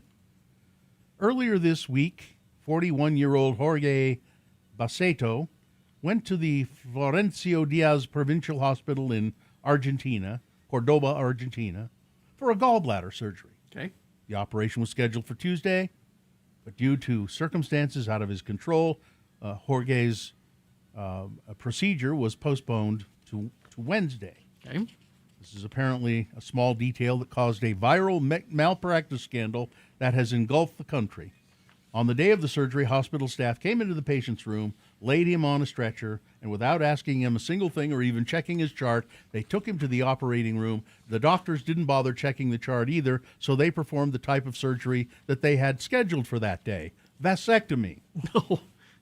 When Jorge woke up from his surgery, he had no idea what had happened. But then a doctor came in to check on him, and after looking at his chart, he gave him the shocking news. he had undergone a vasectomy instead of a scheduled gallbladder operation. The Argentinian man was speechless for a few moments, but then he began to panic, but he didn't have much time for that, as he was soon scheduled for the surgery he was supposed to get in the first place. After his second surgery, Jorge Baceto wanted to know how the error had occurred and what could be done to reverse the vasectomy. The doctors kept blaming each other for the blunder, and they kept telling him not to be overly dramatic about the situation. Don't be overly dramatic. I mean, you can still conceive children through artificial insemination. As for the vasectomy, because of his age and the size of the severed ducts, the chance of success were very slim for a reversal. That's horrible. So there was no point in even trying. Well, boner candidate number 2. I mean, look at it this way. You got 2 surgeries for the price of 1. Coming up in a moment, boner candidate number 3. This is a guy who is upfront and honest about who he is. All right, boner candidate number 3 coming up after this. Big boy news and Opinioendo brought to you by. Through January, get a free whole home assessment from Larson HVAC and Plumbing. They'll inspect the 15 top HVAC and plumbing systems in your home, a $200 value free for the first 10 listeners to request their assessment at larsonhvac.com/X96. And don't forget, the views expressed on X96's Radio from Hell show do not necessarily reflect the opinions of Broadway Media, its management, owners, or advertisers. This program is intended for mature audiences. Parental discretion is advised. Tragedy. Law enforcement officials say that Kiana Underwood, a former Nickelodeon child star, was killed in a hit-and-run accident in New York. She was 33. Underwood had starred in Nickelodeon's popular children's sketch comedy show All That, and she voiced the character of Fuchsia Glover in the Nick Jr. show Little Bill. She also spent a year on the first national tour of Hairspray. But according to New York Police Department, she was crossing an intersection in the Brownsville neighborhood of Brooklyn when a black Ford Explorer hit her. While lying in the street, she was then run over again by a black and gray sedan. She was pronounced dead at the scene. Both drivers left the scene and have not been identified. The investigation remains ongoing. The description of the cars from witnesses who saw it happen. There was a horrible train crash in Spain. Harrowing accounts from survivors and emergency workers emerging Monday after 2 high-speed trains collided in southern Spain, killing at least 39 people, injuring dozens of others in the country's deadliest train crash since at least 2013.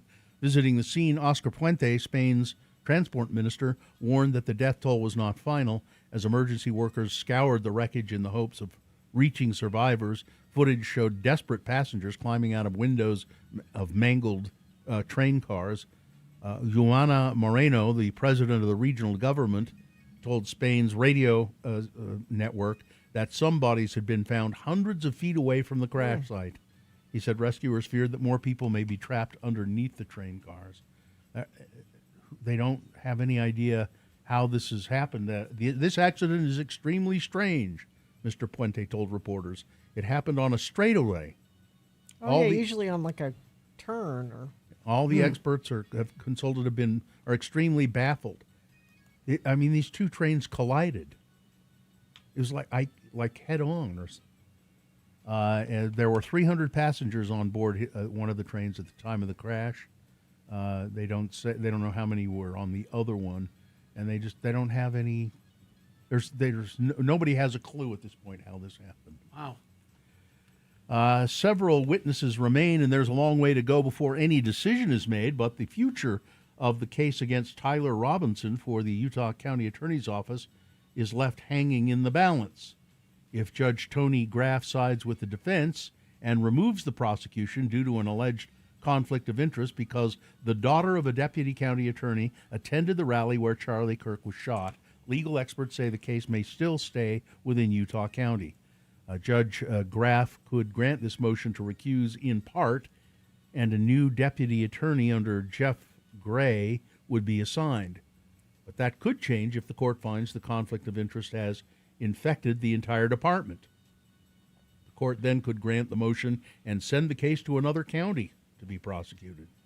Almost like a change of venue, but it's not done because of trial publicity. It's done to remove a true, actual, legitimate conflict of interest, explained criminal trial attorney Philip Dubé. Apparently, one of the prosecutors had a child at that rally, and they didn't see the shooting, but they heard the gunshots. And they were texting their parents. Yeah. I just take that one person off. I don't know why this is. Well, so the judge. That's what the judge is sort of considering, because is it just that one person, or has that infected the entire team? Is what the judge is trying to determine. Let's see. Republican lawmakers have the judiciary in their sights this year. Oh, boy. After Utah courts dealt a series of defeats to Republican legislators on abortion, transgender athletes, and lawmakers' ability to repeal ballot initiatives and gerrymander political boundaries, tensions between the two branches of government, the judiciary and the legislature, are at a breaking point. For the 2026 legislative session, Republican leaders and Governor Spencer Cox appear intent on adding 2 justices to the Utah Supreme Court, insisting that it is not an intent to move the court in a more compliant, conservative direction. Yes, it is. But rather to make the high court more efficient. No, it isn't. Nope. John Pierce, who recently retired as an Associate Chief Justice, said adding justices would make the court less efficient. And it is the completely wrong answer. The bottleneck, Justice Pierce said, is due to a lack of resources at the lower court level and how long it takes to get cases briefed and presented to the high court.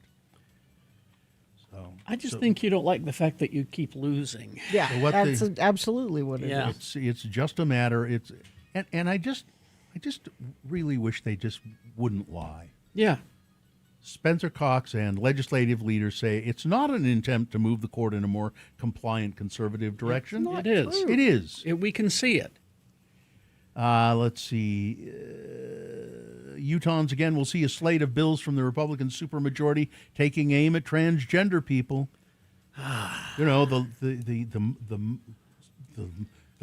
lowest of the low, the minority, the biggest minority, Tiny amount of people. Let's go after them This with is every not a problem. abortion and also abortion access in this year's session, setting up possible 5th consecutive year of lawmakers restricting transgender rights.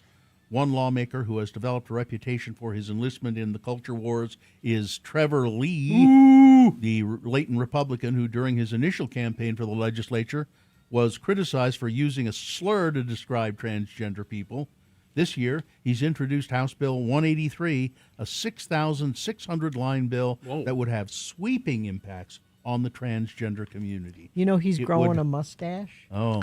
And my theory is He wants to look more manly? no. My theory, because his forehead's so big. Yeah. I think he's growing that so he can have it transplanted up here to his hairline to make his forehead not look so big. If passed, this bill would effectively remove anti-discrimination protections for transgender people, forbid Utahns from changing their gender on their birth certificate, bar employing transgender Utahns in some positions working with children, and require judges to oversee battles for custody of transgender children to favor the parents who refuse to support the child's gender identity. So he wants to make it okay to hate people.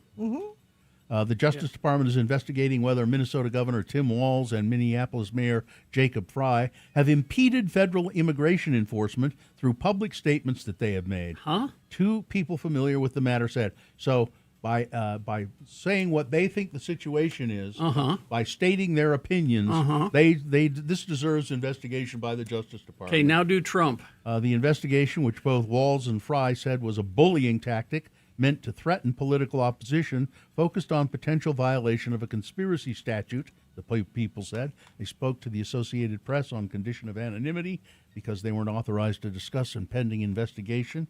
The investigation comes during a weeks-long immigration crackdown in Minneapolis and St. Paul. The Trump administration is intensifying its push to acquire Greenland, citing, is it Greenland or Greenland? Greenland? Greenland. Citing a national security concern as China and Russia expand their presence in the Arctic. Speaking on Sunday on NBC News, Meet the Press, Treasury Secretary Scott Bessent argued that the U.S. must move to acquire Greenland, which is part of the Kingdom of Denmark, because Europe is too weak to protect it from potential threats. Huh? There's another great one. We can protect it from potential threats without owning it. And again, finally this. I think the world is coming to an end. Snow has officially fallen in Florida on a Sunday morning. What? With flurries dusting the ground just before 8 a.m. Eastern Time in the panhandle of Florida. So that's the northernmost part of Florida.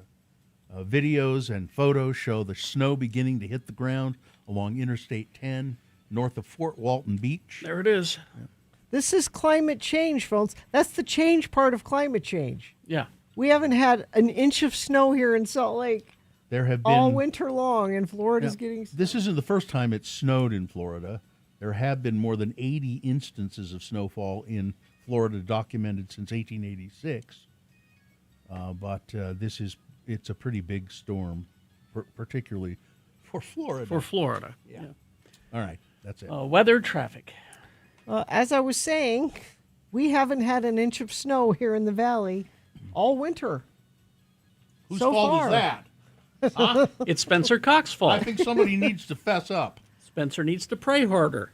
We did have a little bit better air over the weekend, although the gunkiness is building back in tomorrow, and it will be here through Friday. There is a slight chance of rain and snow happening on Friday. That's our next possibility that things will be different. High of 42 today, overnight low 24. It just stays that same pattern all week long. Heard from a couple members of our Infiniteam. Bengineer says, I-80 East left lane blocked near Foothill, backed up to 13th East. Good morning, Bengineer. Perry City listener says it was a smooth drive from Perry to downtown Salt Lake. Let's see. We've got vehicle fire eastbound I-80 at Parley Summit. Friend of the program says fire department and UHC unseen, but the vehicle's in flames. Thank you for sending that in. Crash eastbound I-80 27th East. Crash eastbound 2100 North 14th West in Lehigh. And a crash northbound I-15 142nd South in Draper. Now through January 25th, buy a set of 4 select tires from Big O Tires. Get a free pizza product from Papa Murphy's Pizza for a year. Big O Tires, the team you trust. All right, here is boner candidate number 3. This is a guy who's, really upfront and honest about who he is. A fugitive seen in a booking photo wearing a sweatshirt with a chilling message on it has been caught after allegedly going on the run following the suspicious death of a woman inside of a Texas home. Cruz Dean Wanzer, arrested according to a Facebook post from the Azle Police Department. The police said that Wagner was sought in connection to the suspicious death of Margaret Pennington. Pennington was deceased inside of a home on Sunday. The police said that the cause of death is still pending. In his booking photo, Mr. Wanzer is wearing a blue hooded sweatshirt. And what does it say on the front of the sweatshirt? Quote, I will put you in a trunk and help people look for you. And wow. Then right below it, it says, stop playing with me. The Azle Police Department statement called Mr. Wanzer a wanted fugitive. He's been charged with tampering or fabricating physical evidence to impair a human corpse, possession of intent to deliver a controlled substance, possession of controlled substance, and parole violations.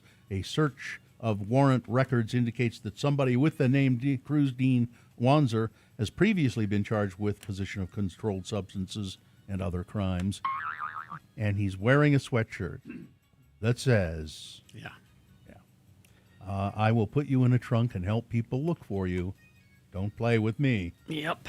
Boner candidate number 3. This is a guy who's upfront and honest about who he is. All right, let's review the first 2 and vote.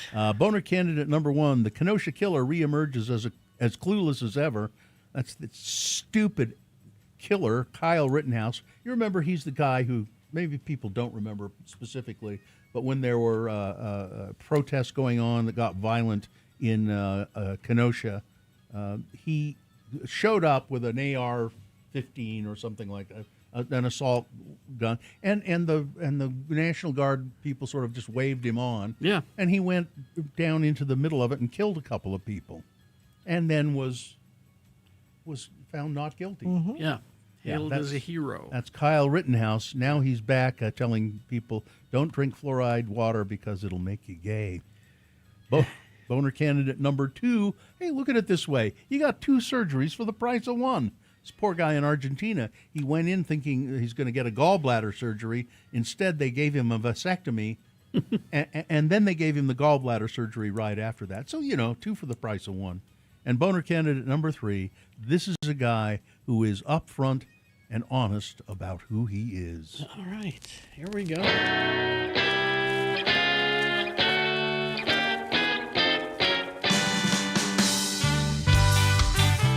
Time to vote for Boner of the Day. 1, 2, or 3. Remember your candidate number, 1, 2, or 3. Who do you think is the worst? Who deserves to be Boner of the Day today? 1, 2, or 3. Put that single digit in the message of a text, and then text that to 33986. Or you can call Katie in the producer's booth. She'll take your live voice vote at 877-602-9696. Why do you say live voice vote, Carrie? Well, it's because it's not a recording. It's actually Katie. It's not an answering machine or anything like that. You can also go online, x96.com. Look for the box that says Boners January 19, 2026. Click and vote. And if you don't see that box, refresh your browser. It'll appear. Click and vote. All right. You've only got a couple of minutes to get your vote in, so let's go. And don't forget, coming up, Bill Frost will have a list of what's on TV this week for us, coming up at 8. We got Beat Gina on the way, some more news. All that and more. Stand by. All right, let's get to voting. Here we go.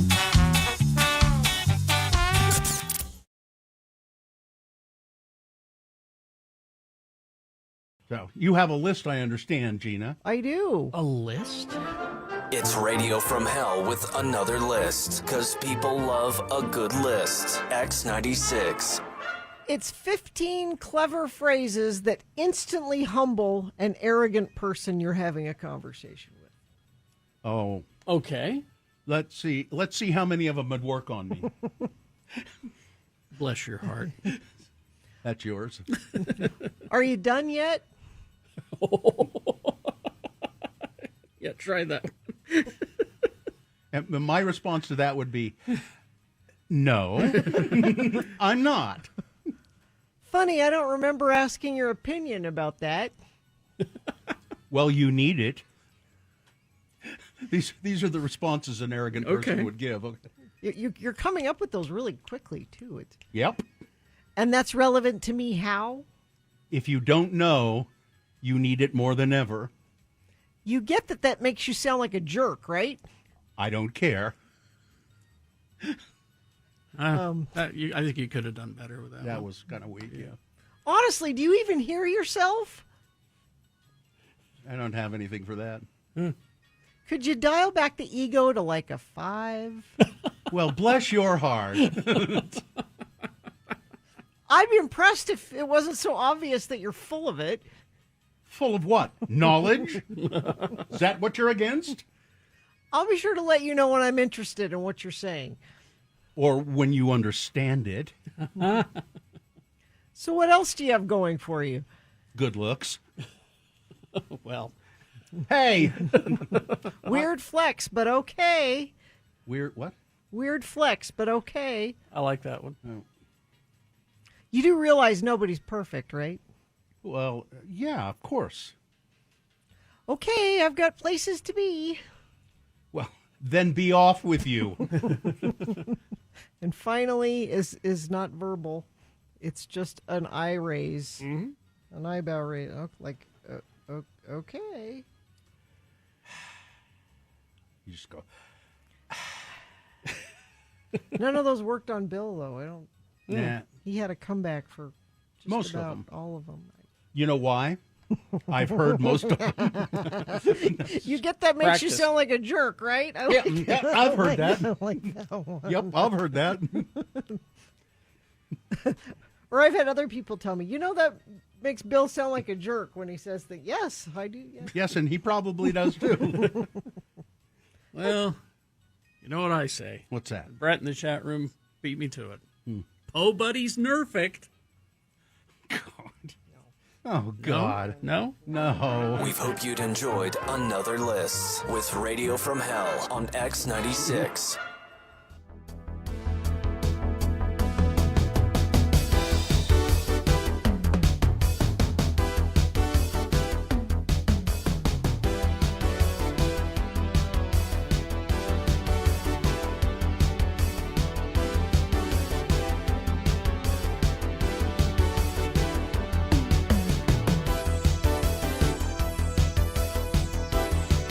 All right, 7:49. Let's award boner of the day.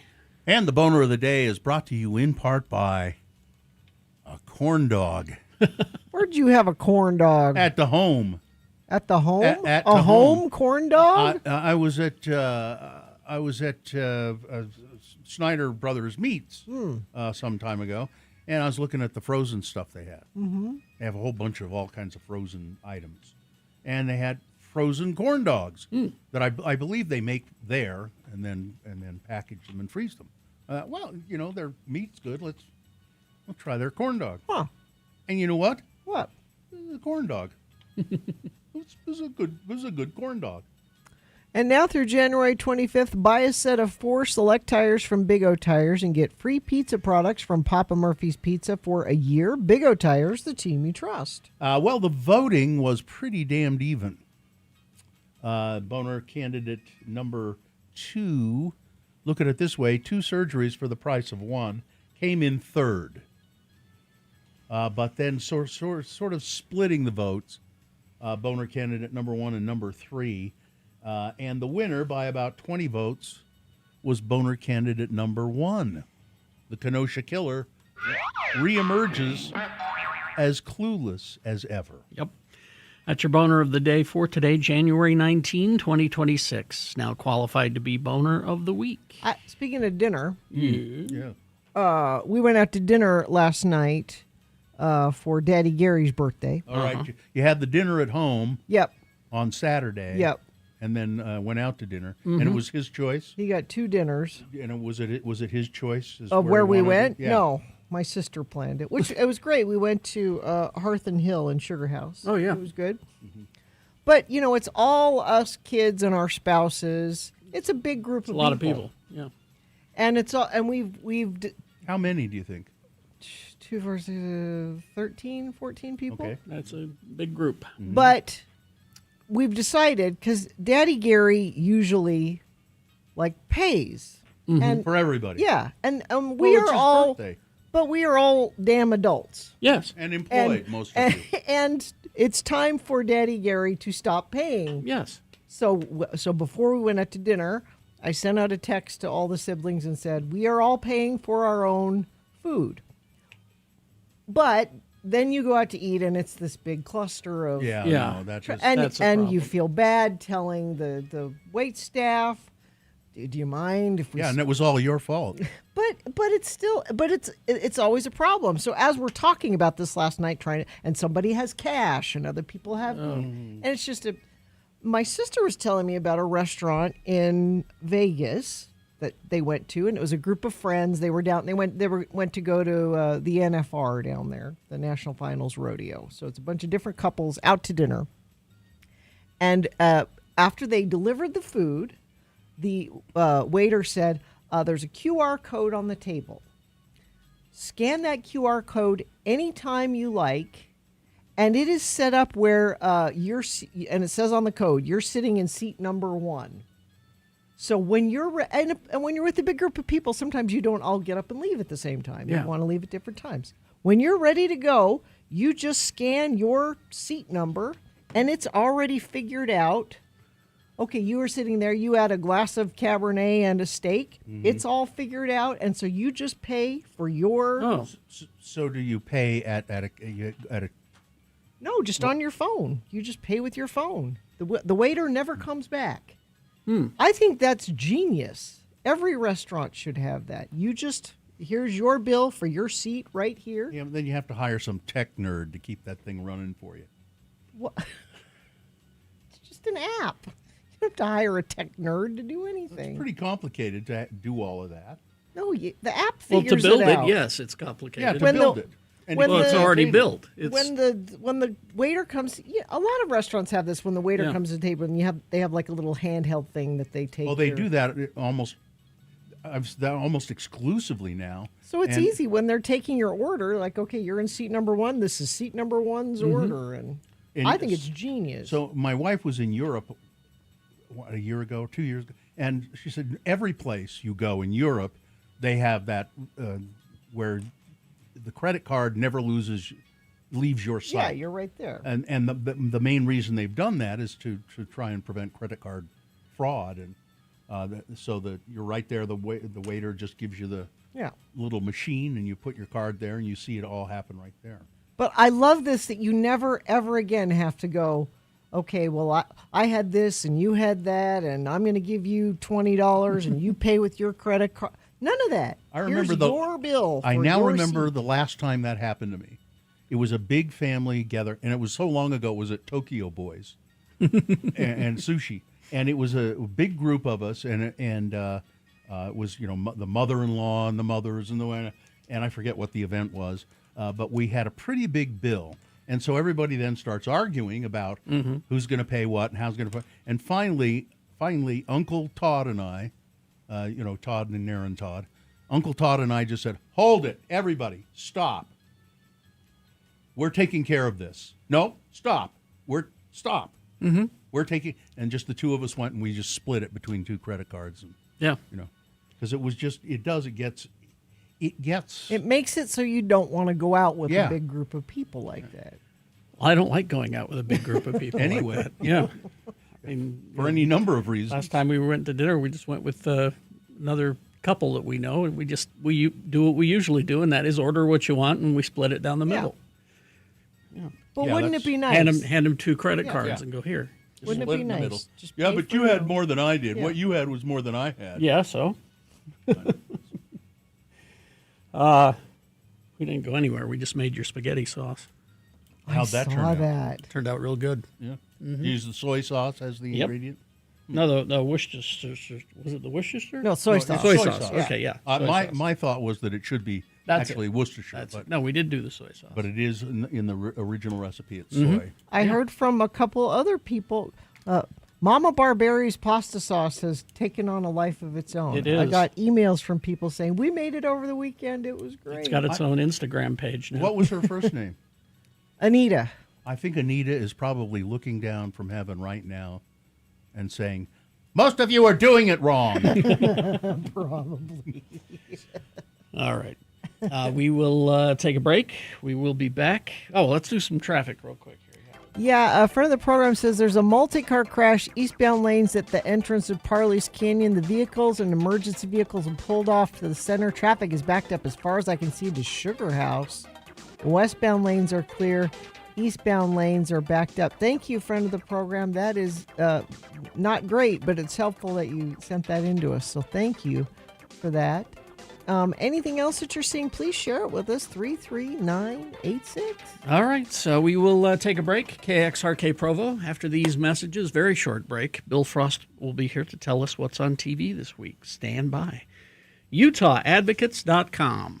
The advocates are personal injury attorneys, and they are really good at what they do. And we know that. I don't know it from personal experience, but Katie, our producer, has used the advocates twice. Being a sort of unlucky person, She got hit from behind. she was 2 rear-ended times. twice. I mean, which is within a short span of time too. The advocates took her case, got her a settlement in both cases. That's what you need to do. If you've been in an accident and you know it's not your fault, call the advocates. 801-355-5550 is the number. You can call them 24 hours a day, 7 days a week, and you will get an attorney on the line, even if it's 2 o'clock in the morning. It's a real attorney, not a gatekeeper or a paralegal. And they don't charge you anything for the call. They don't charge you no money out of pocket. They just get you a settlement. 801-355-5550 or go to utawadvocates.com.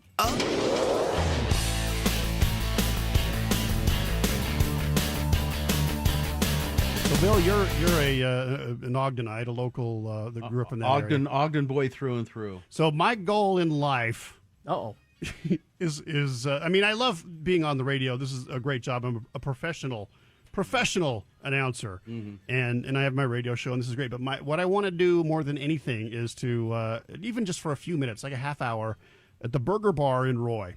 I want him to let me go in there and do the number announcements on the PA. 15, number 15. See, I could do it. Yeah, I've done that sort of stuff before. 23, number 23. Your shake order is ready. Yeah, it's amazingly satisfying to do that. Is it? I don't know why. I would love it. I want, and I'm serious. It's like you're the voice of God Well, for right. all those fat people standing around waiting for where's my shake? I want my Big Ben. No, the Burger Bar in Roy. It'd been there forever. Been going there my whole life. I just want to have a turn on the microphone there. I have a similar dream, an Ogden dream, a similar Ogden dream. I would like to, when I finally stop doing this, to just work at a convenience store in Ogden, like a maverick. You never worked at Car Quick? Never did. All those years ago when we had that amazing relationship with Car Quick and Stimson's? I did Car Quick's ads forever and ever. Car Quick, corn dogs. I forget there was some character I did. I can't remember exactly what it was. Well, let's get you behind the counter at a like a Maverick, and then I'll be the host of the numbers at the Burger Bar, and our dreams will be fulfilled. Oh, if you and one other thing about Ogden, if you go to at RFH Bill on Twitter, Gina posted this. I don't know where she got it, or she reposted Somebody it. found it for her. Yeah, it's a picture of me in the high school yearbook, and it's a page of people there, and it's the National Honor Society. We were all members of the National Honor Society, which for the life of me I don't remember what that was, but it was some accolade. I think it was just grade point average. Elite or something. smart people, Bill. But I was wearing perfectly round spectacles, glasses. You had those for quite a while, actually. I loved those damn glasses. I think we have those in the interstitials. During the commercials, occasionally you'll. Oh yeah, we have a picture of you with those round glasses. I'm not sure if it's the same pair, but I know I the first ones I ever had I found at DI. Yes, and they were really good quality. And then I had my prescription put in them. And I loved those glasses. Well, I've lived all my Ogden dreams, so I got nothing to add. How long did you live in Ogden? 4 well, 5 years? The KJQ years, yeah. Yeah, that's all that time. That's Ogden, as far as I'm Roy concerned. is Roy, okay, yeah. I mean, it was essentially Ogden. Lived all my Ogden dreams. Yeah, so I'm good. Thank Managed you. to get it out of your system. All out. Yep. Number 7. See, I could do that at the Burger Bar. See, please. he's sitting in for Gina today. Right. And Gina is the kind of person who would put this out into the universe hoping that somebody will make it happen. I just want somebody knows somebody at the Burger Bar. One and day you you pass that along to them, and it's going down. I will be there. Okay. All I want is I want to be able to film little videos for social media while I'm there horsing around, and a Big Ben. All right. There you go. Make it so, universe.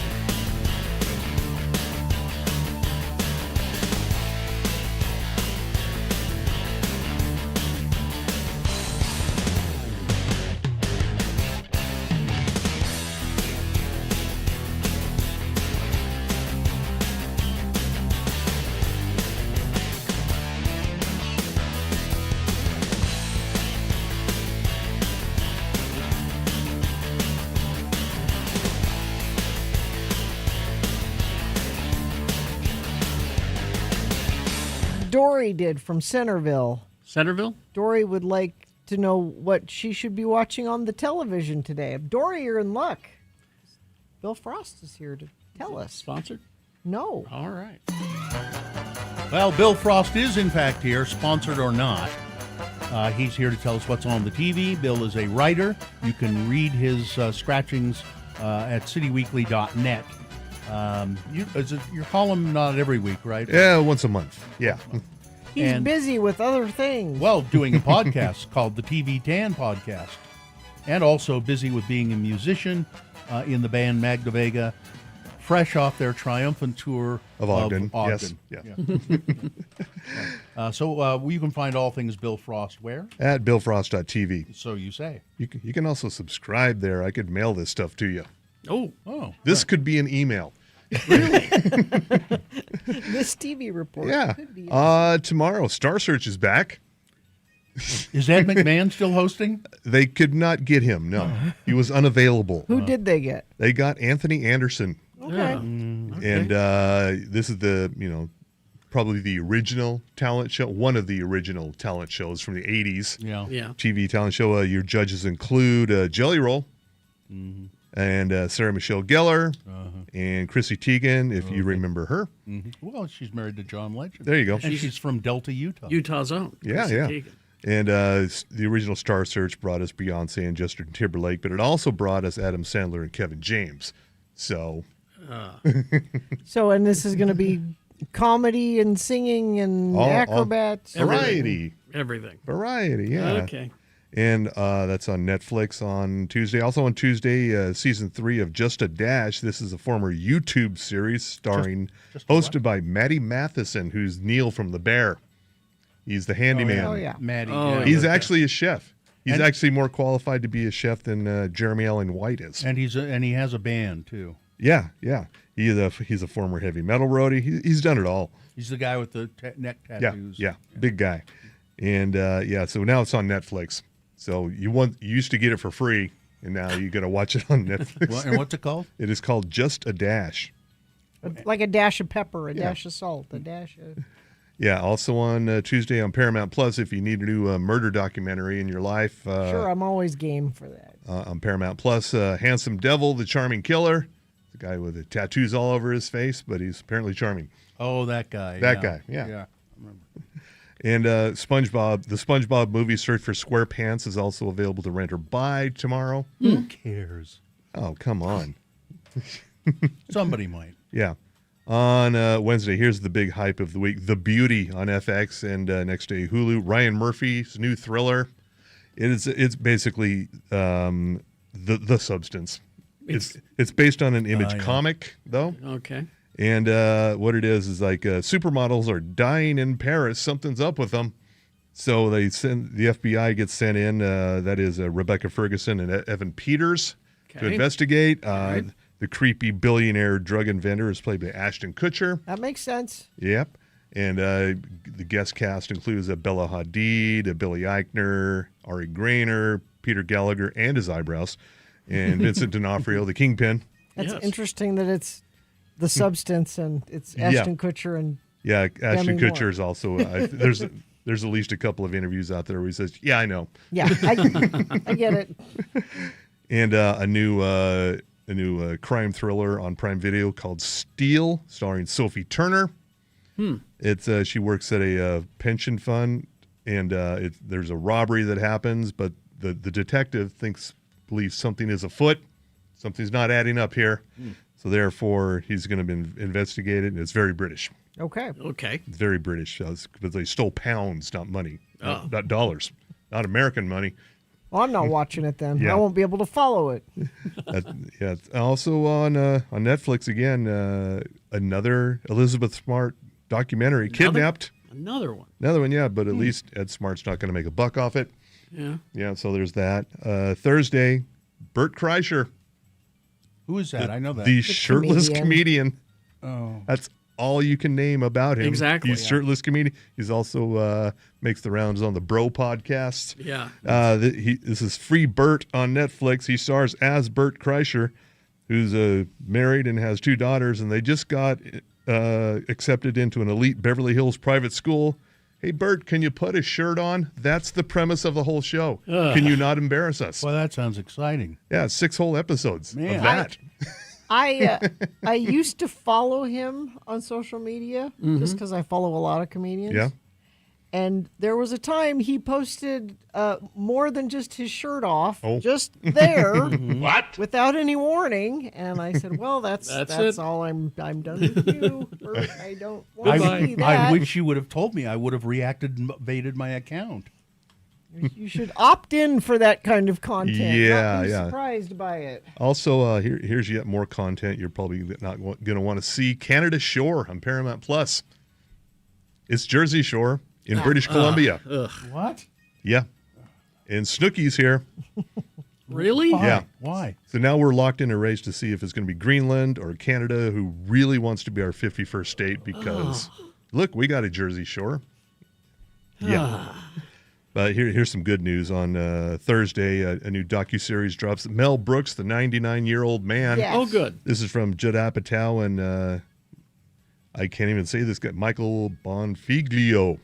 That's pretty close. Yeah. That's close enough, yeah. Close enough. And it's a documentary all about 2 parts about Mel Brooks. And because it's Judd Apatow, it'll be way too long. Well, No, you can't get two enough parts. of Mel Brooks. We didn't say how long the parts are, though. I thought that about Gary Shandling. Okay. On Friday, if you never went to see Springsteen, Deliver Me From Nowhere, it's now on Hulu starting Friday. Oh, okay.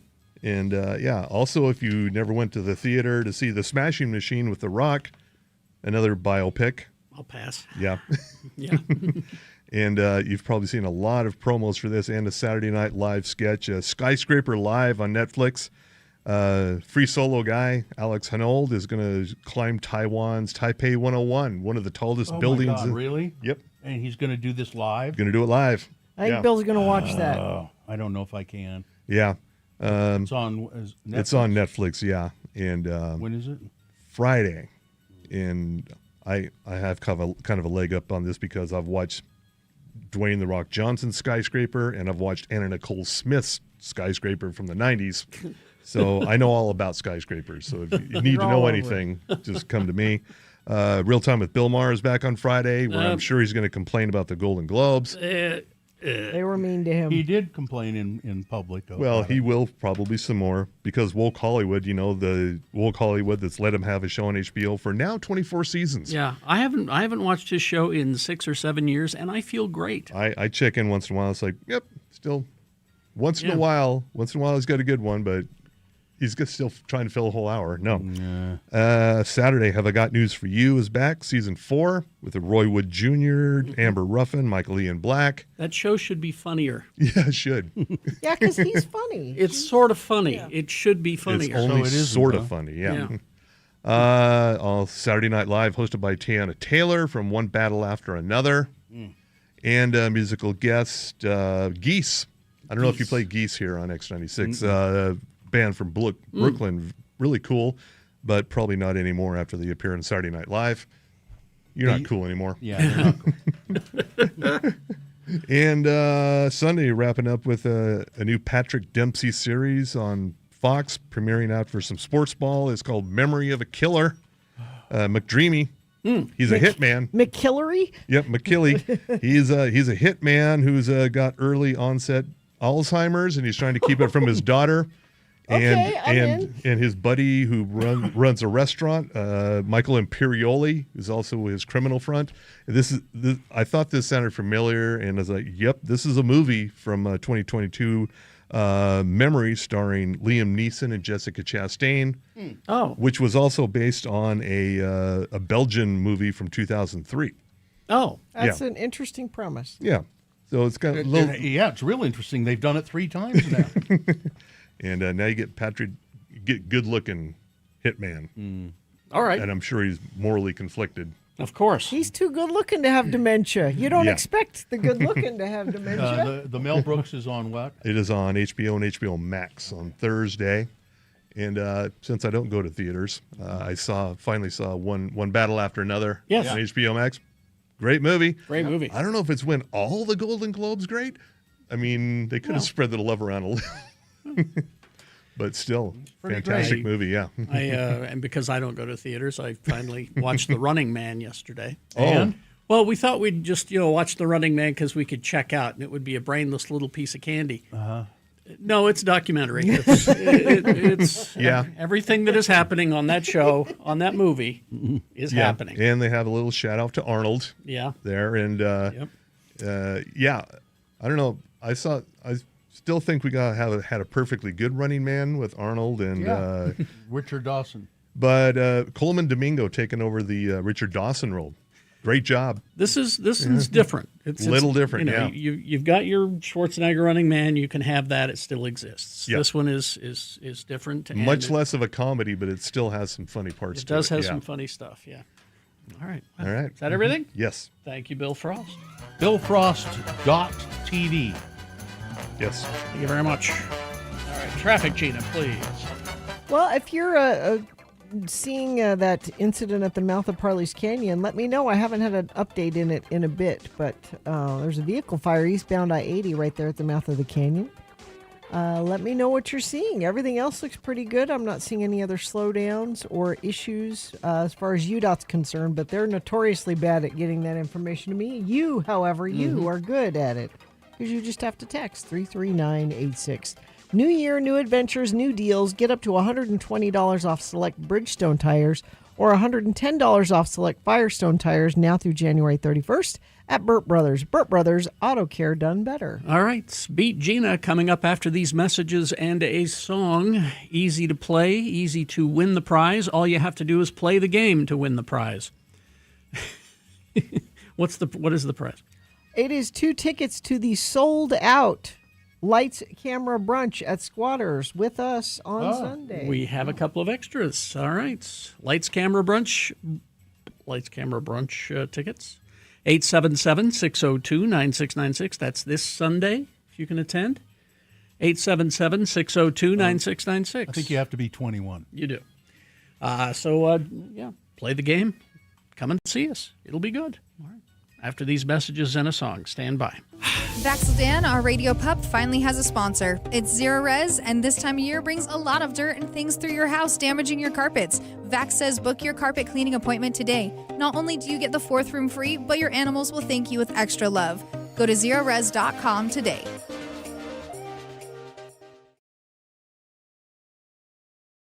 Vaxildan, our radio pup, finally has a sponsor. It's Zero Res, and this time of year brings a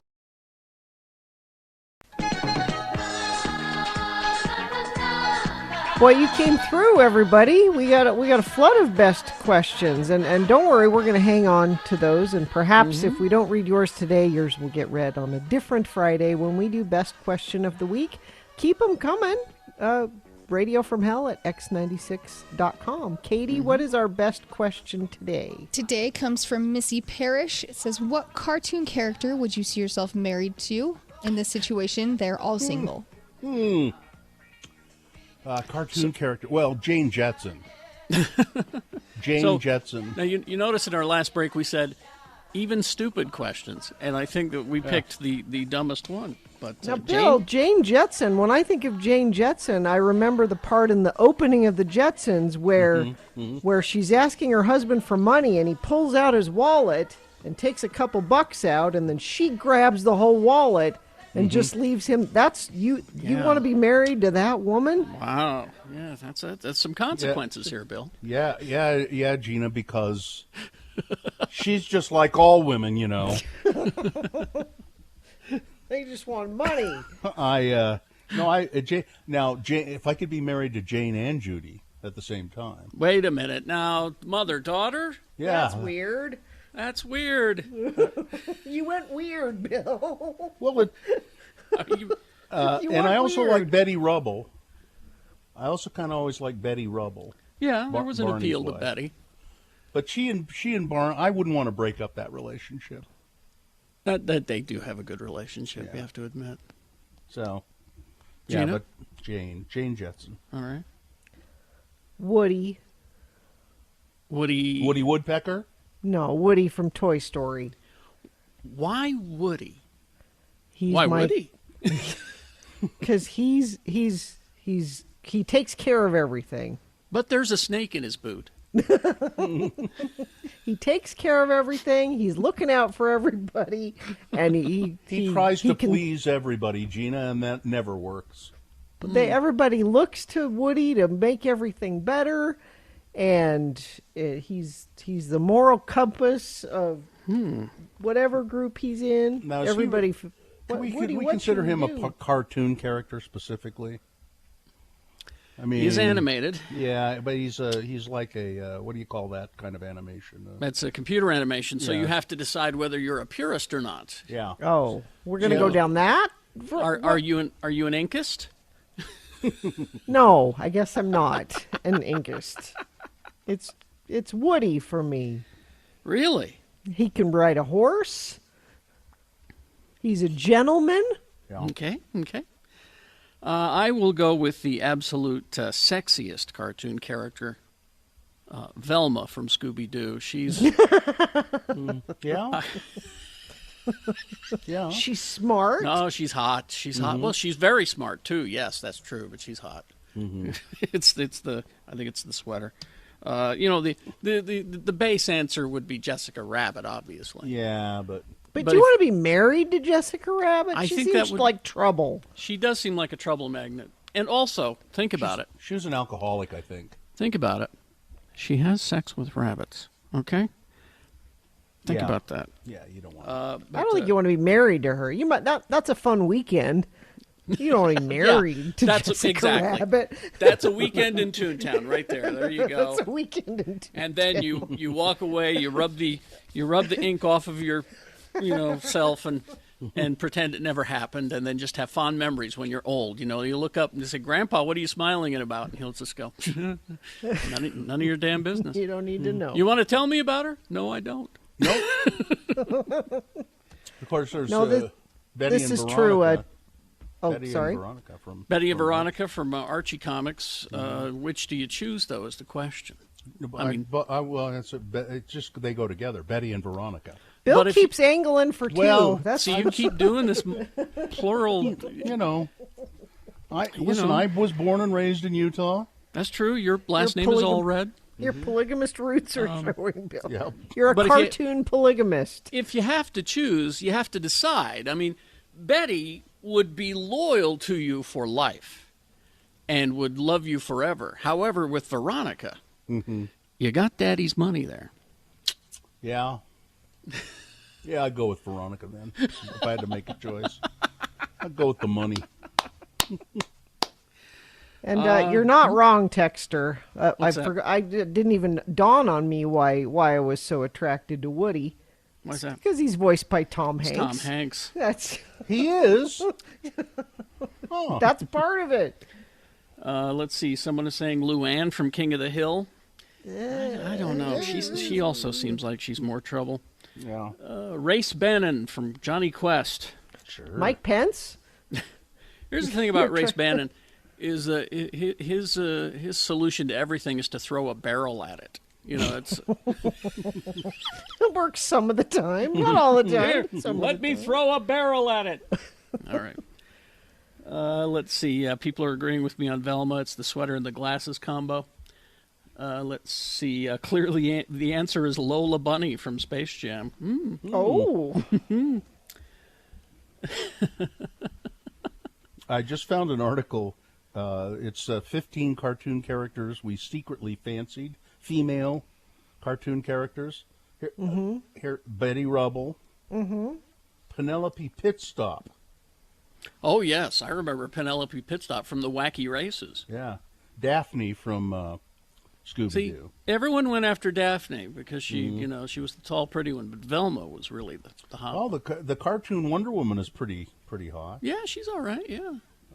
Chitara. I don't know who Chitara is. Chitara from Thundercats. Oh yeah. Well, there you go. Pretty, I see her pretty now. hot, too, yeah.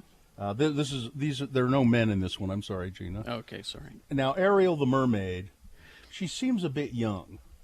Yeah, I think she was. But, I mean, in the original story, she wasn't. The Little Mermaid. But then there's this villainous evil Lynn from He-Man. Yeah, well, yeah, I don't know. She seems like a lot of trouble. Betty Rubble, Betty Boop. Yeah, yeah. She's got that kind of misshapen head, though. Could be a problem, yeah. Sort of odd. Let's see. Catwoman, She-Ra, Princess, Battle of the Planets, the princess from Battle of the Planets. Yes. Oh, yes. Oh, yeah. Princess, yeah. April O'Neil, Jasmine from Aladdin, and Yeah. there you go. She was on my list as well. But really, the proper answer is Lana Kane from Archer. Why is that? Not only incredibly hot, but incredibly smart, and would take care of everything, Okay. and would protect you, and would just be great. Lana Kane from Archer. Okay. Just all right. just don't piss her off. Yeah? All right. No, Betty Boop's head is not a tumor. Texter. That's kind of weird. Come on, that's looking. not a tumor. head. This is going to make me want to pull out my copy of Roger Rabbit and watch it this weekend. If you have a best question, send it to us. You see how that went? That could be you. Your question being answered. Radio from Hell. I'm your announcer, Johnny O. And we'll get to the game, Beat Gina, in just a moment. But first, this word for you moms. Your boy is not just a kid. Huh? He's a one-man demolition crew. Amen. Whether he's sliding into home base, scaling the backyard oak tree, or wrestling in the dirt, your boy is hard on his clothes. Yes, sir. You need a gene that's built as solid as he is. Oh. Introducing Tough Skins. Yes. The legendary jeans from Sears. Now in a husky fit. Designed specifically for the boy who needs a little extra room to move, without sacrificing an ounce of durability. Yep, that was me. The secret is in the blend. Our exclusive blend of Dacron, polyester, DuPont 420 nylon, and cotton creates a fabric so strong it's earned the Good Housekeeping seal. Say goodbye to patches.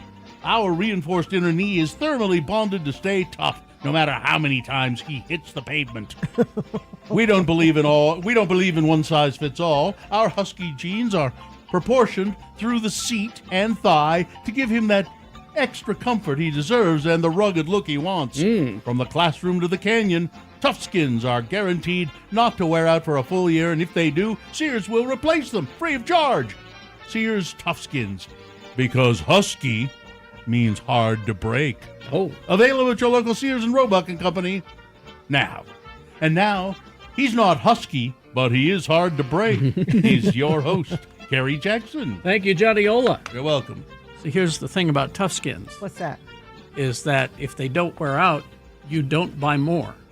You just have to keep, and so it went out of They business? went out of business, yeah. They stopped making them. Oh, people aren't buying more? They don't need them. They're passing them along to their other kids? Good heavens. All right. The randomizer has picked a contestant. Gina, you'll be going against Leslie today. Leslie, are you there? Leslie? Leslie? Can you hear me? There you go. Yes. I can hear you. Yes, Leslie. Hello. All right. Don't know what that's all about, but It's there okay. we go. We're good now. We're going to toss a coin to see who goes first. It will give you the advantage in the game if you call it correctly, heads or tails. Head. All right, see what happens. It is tails. Terribly sorry. You're going to have to work for these Lights Camera Brunch tickets. It is a sold-out event happening this Sunday at Squatters. Yes. Because Gina won the coin toss, the first question is for her to answer on her own. It's multiple choice pop culture trivia. If she gets it correct, she gets the point. If not, Leslie, I'll allow you to answer the same question. So you need to pay attention. You'll be asked the same question, and you could possibly steal away Gina's point. All right? Because we have leftover Liam Hemsworth trivia, the secondary Hemsworth. We'll get through that. Here we go. All right, Gina. Yes. What has Liam said is his favorite role so far? Okay. Is it 1, Geralt in The Witcher? Okay. Is it 2, the first victim in Death Stabbers? Okay. 3, his role on The Muppets? Or 4, the eye doctor in Killgazer 2, An Eye for an Eye? Well, it should be the Muppets, but I'm going to say The Witcher. No. Leslie. Leslie. I'm going to go with Muppets. Always go with Oh. Muppets. Yes, there you go. I gave that to you. That's a point for Leslie, and Leslie controls the question. All right, Leslie. In 2016, Liam became the first celebrity face of what? Is it 1, the Society for the Preservation of Beards? Was it 2, the League Against the Misuse of the Oxford Comma? Was it 3, Travis Matthews' Perfect Pants? Or 4, Diesel Only the Brave Fragrance? Ooh. Let's see if he's a golfer. Number 3. The pants? Terribly Yes. sorry. No. That's Chris Pratt. Chris Pratt pants? Yeah. Well, then it must be the Diesel cologne. Diesel Only the Brave Fragrance. Correct. Tied now, and Gina controls the question. Gina? Mm-hmm. Before his acting career took off, he worked some odd jobs, Okay. including what? Is it 1, a bakery assistant? Okay. 2, a forklift operator in a licorice distribution warehouse? Is it 2, searching the countryside for old gum trees for kookaburras to sit in? Mm-hmm. Or 4, knife sharpener for Paul Hogan's really big knife? See, the licorice thing is, I think of as Australian as a thing, but maybe Kerry Jackson knows that and made it the joke answer. So, because that happens sometimes. Mhm. But I'm going to go with Licorice Factory. Licorice Factory? Oh, you didn't! Damn it. Gets you every time, doesn't it? Leslie. I'm going to go with number 1, bakery assistant. Bakery assistant is correct. There it is. 2-1. Leslie controls the question. Leslie, you have 2 points. You get this one, you win. Leslie, let's see. Here we go. Hemsworth brothers Chris and Luke used to call Liam what? Is it 1, sharp as a marble? Is it 2, Diplodocus? Is it 3, Dumkopf? Or 4, 666? Oh, I'm going to go with number 1. Sharp as a marble? No. Diplodocus? Correct. All right. 2-2. I don't know why. I don't know why. Now Gina controls the question. Gina? Okay. He has publicly stated that this movie makes him cry. Okay. Is it 1, Radio? Is it 2, Young Frankenstein? Is it 3, The Texas Chainsaw Massacre? Or is it 4, Titanic? Oh. Radio. Radio? Huh. You could win, Leslie. Titanic? There you go. You win the game. Wow. Nicely That done. was very back and forth. That was Very. very. Yes. Well, I guess we'll be seeing you this Sunday at Yes. Squatters for Lights Camera Brunch. I'm so excited. All right, Leslie, hang on the line. We'll tell you how to get those tickets. I've got to go. Yes? I've got. Mrs. Ola has a glass of whole milk waiting for me. That's whole with a W. Oh, Yes. thank you. You know, you couldn't get that before. Yeah. All right. Big Boy News now brought to you by... Clark Planetarium proudly presents Lost Wolves of Yellowstone starting on January 17th. That means it started this weekend. Breathtaking IMAX journey into the dramatic reintroduction of wolves to Yellowstone National Park. An epic story of survival, controversy, and the wild's return. Tickets at clarkplanetarium.org. And don't forget... The views expressed on X96's Radio from Hell show do not necessarily reflect the opinions of Broadway Media, its management, owners, or advertisers. This program is intended for mature audiences. Parental discretion is advised. So Melania Trump's documentary premiere coming. Another member of the First Family has also been quietly pursuing a different kind of spotlight.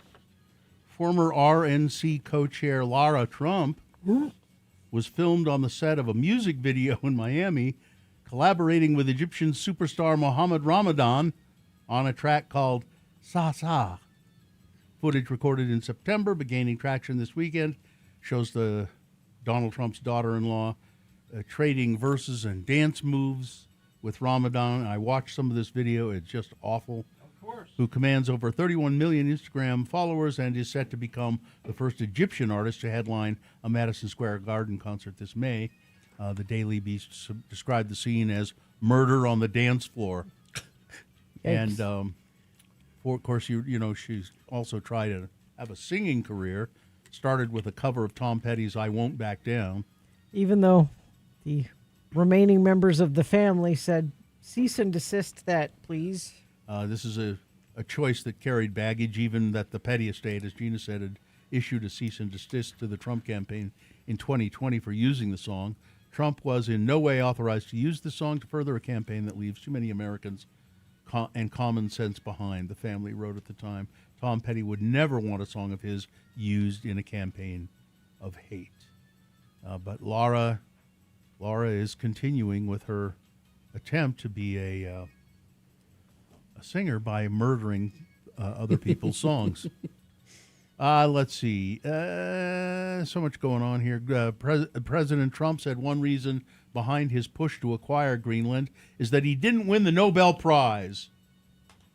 And he's sent a letter to the president of Norway, or the prime minister, Jonas Gahr Store, and he said, yeah, I did get it from him, and this is the thing. I tried to politely tell him that we don't control the Nobel Committee. They're just headquartered.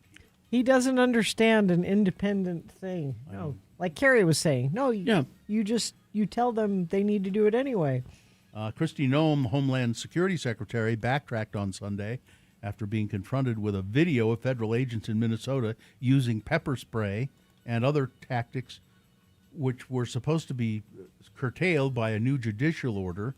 She had initially denied in an interview that her department had used those measures, and then when somebody said, oh, look at this video, she went, there you go. Oh, well, the federal order was ridiculous because that federal judge came down and told us we couldn't do what we already aren't doing. Oh, that's what she said initially. Yeah. After being pressed on the video that backed up the accounts, she said protesters were to blame Protesters are to blame for us doing what the judge told us not to do. Yeah, she was on with Margaret Brennan, and who's great. She's good at pushing back, and she said, Kristi, you're saying that 70% of the immigrants that you are detaining and deporting are violent criminals. And Kristi's like, yes, 70%. And Margaret Brennan said, well, on your own Department of Homeland Security website, it says 47%. And Kristi said, well, that's not right. And she's like, well, this is your website. That's well, we're going to have to fix that. Yeah, better get that fixed. A sign, there's a rising sense of terror and loss of safety among Salt Lake City residents over federal immigration raids. And city leaders say that they are keenly sympathetic to that. Reaction to the shooting death in Minneapolis of Renee Good and to aggressive roundups across the country by ICE agents brought a wide spectrum of opponents to City Hall last week, with scores of them urging city leaders and police officers in Salt Lake to resist ICE enforcement however possible. It breaks my heart to think that so many of my neighbors should have to live in fear of the government of the United States, a country that was founded on diversity and freedom, said 76-year-old resident Marvin Hamilton, a Vietnam veteran. Mr. Hamilton and more than 100 other residents filled the Salt Lake City Council's meeting hall and overflow area last week to voice such fears and demand that the city refuse any voluntary cooperation with ICE. Many wore black in solidarity. I saw this story, and I don't have it. It got deleted, but the headline of the story is Paiute tribal leaders in Utah, so this is Native Americans, warn of possible ICE detention of members of the tribe. So the First Peoples who lived here. Yeah. So they're worried that ICE might come and consider them immigrants because, well, they don't look like Americans. Yeah. You know, white American, nice white Americans. And these guys just are not trained, and they're not following procedures or laws or anything. It's all about numbers for them. They don't care. And really what it's all about, too, is particularly in this Minneapolis and Minnesota, Minneapolis-St. Paul thing, it's getting back at that liberal city. It is. We've got to break that liberal city. Mm-hmm. The years-long renovation of the historic Salt Lake City Temple, Church of Jesus Christ of Latter-day Saints reached a visible milestone this week as crews began removing the massive scaffolding that has surrounded the temple's spires. The removal process, which began January 7th, is expected to continue through mid-March. Takes a long time to get that scaffolding down.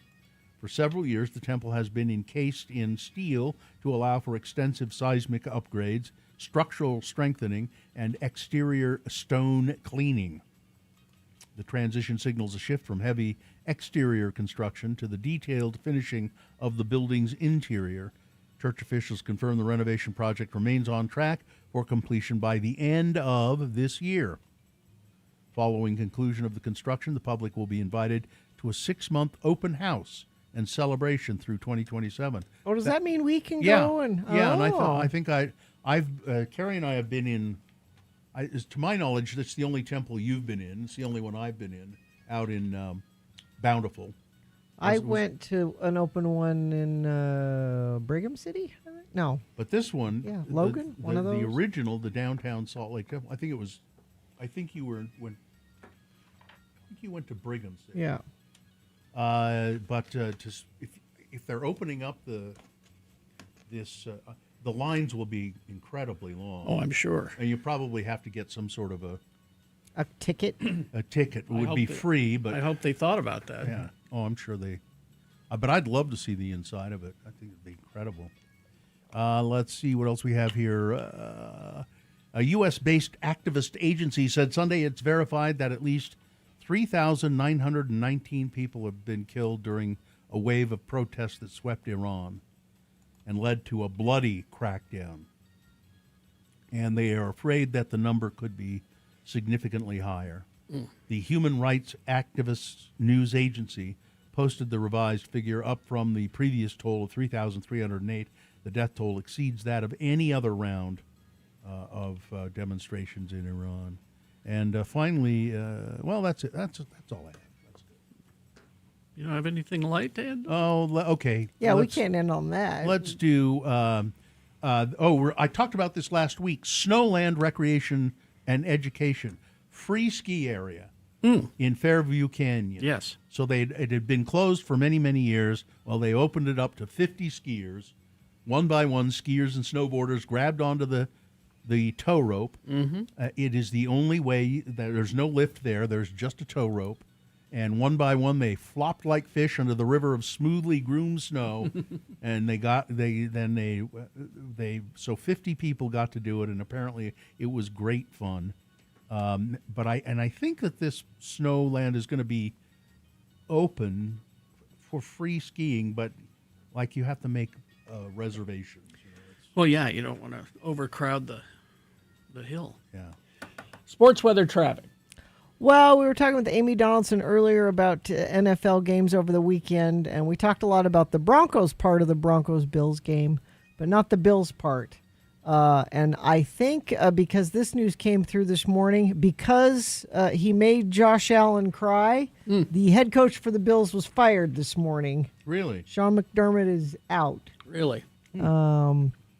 So that just came Is that why he was crying? No, he was. It was so sad. He's like, I let my team down. It was very, very sad. But he's married to Haley Steinfeld or Field. He'll get over it. And they're having a baby. You got stuff to look forward to. Yeah, they got all that pickle money too. Let's see. So here's the schedule coming up. You've got the Patriots and the Broncos without Bo Nix, who broke his ankle. 1 o'clock on Sunday, then 4:30 Sunday. You've got the Rams and the Seahawks. There you go. In college football today, it's all come down to this. 5:30. It's the number 10 ranked Miami Hurricanes, or Hurricanes if you prefer, and the number 1 Indiana Hoosiers. That's today. Jazz are on the road. 3 o'clock early game today against the San Antonio Spurs. That is your sports weather. I regret to inform you, this is January. Yeah. There only might be a slight chance of rain or snow on Friday is the very next opportunity for anything to happen, which means that haze building back in and air quality getting grosser as the week goes on. 45 for a high today, overnight low 24. Traffic, mouth of Parley's Canyon is clear. Slow right lane closed at the summit, a friend of the program says. And that's it. Everything else is moving well. It is a holiday and not so many people working and going to school today, so things look pretty good. If that changes where you are, please text us and let us know. 33986. I can smell that Bill has started in on his orange. It's a mandarin, or I mean a sumo tangerine. The mystical world of Lorwyn returns in Magic the Gathering's newest set, Lorwyn Eclipsed. Haster Games, you can explore the newest set, Haster Games 6831 South State. All right, we will take a break. We'll be back with some geek news after this. And then just after 9 o'clock, it's the Boner Recap Game. You could win a prize just for telling us who won the boner this morning. Stand by for all of that. Listen.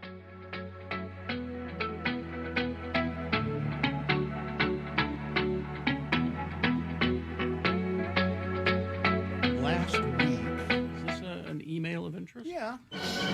Email of interest.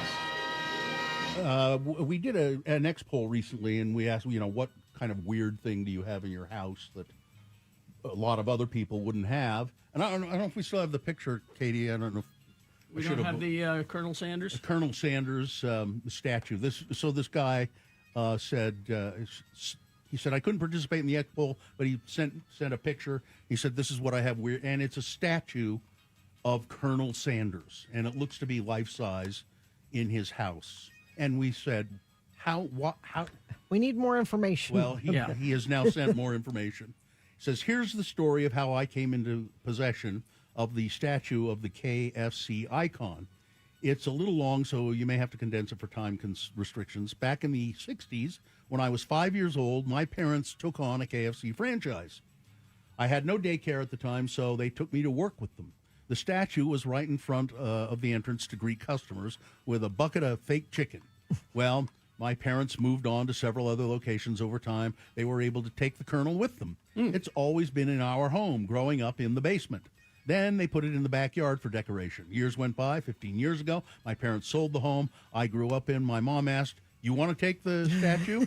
And I said, well, yes, of course I do. It's my childhood. After a lifetime of KFC, I worked there with Mom and Dad when I turned 14. Life moved on, and so did I. I found new jobs, an industrial painter to what I am now. I am Mikey, whom emailed you in the past to say thank you for letting my daughter, my girlfriend, and I come to see the show in person. On that day, you asked me, you said, excuse me, sir, what do you do for a living? And I said I was a welder.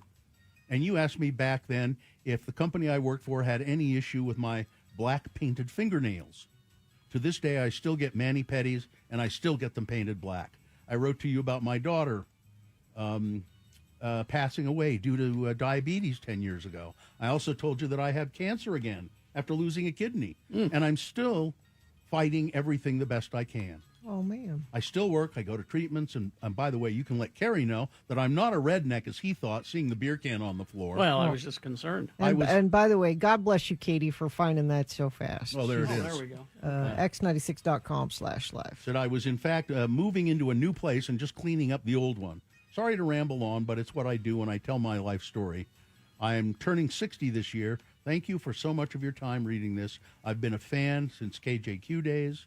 I will call when I have time at work to do so. In the meantime, I'd like to be known as Mikey, the black-nailed welder. Getting my nickname is another story for another time. And thank you, all three of you, for helping me enjoy my mornings, laughing with you, and the news. Peace be with you, and never give up, no matter what life brings you. You know, that Mikey. reminds me, Very nice. at my remote on Saturday,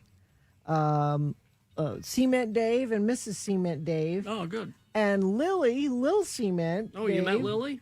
Was there, and her little brother, even littler Cement Dave, all came by. And Lily, who checks in with us sometimes in the morning. Was she about 16 or 17? Yeah. And I said, what are you up to this summer? And she said, I'm learning how to be a welder. Huh. Good for her. Like she's into it. Like she's excited about it. And wow. Yeah, she's taking welding classes. I'd forgotten about that till you mentioned the welding, Bill. But. Yeah, he's Mikey. Thanks for the email, Mikey, and explaining how you came into possession of that Colonel Sanders statue. Very odd. So Lily is just a Steel Town girl on a Saturday night. Yes. It's for Gina. Maniac. Joke for Gina there. Thank you. Email. Oh, interest. There we go.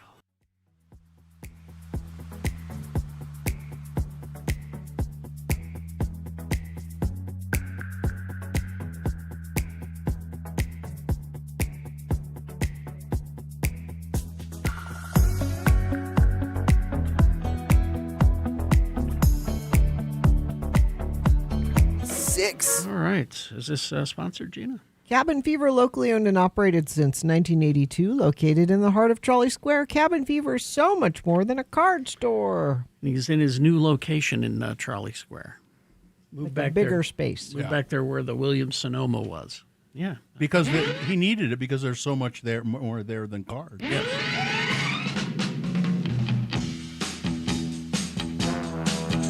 All right. Let's see. I got a few trailers for you to watch here while you're at work today instead of working. Okay.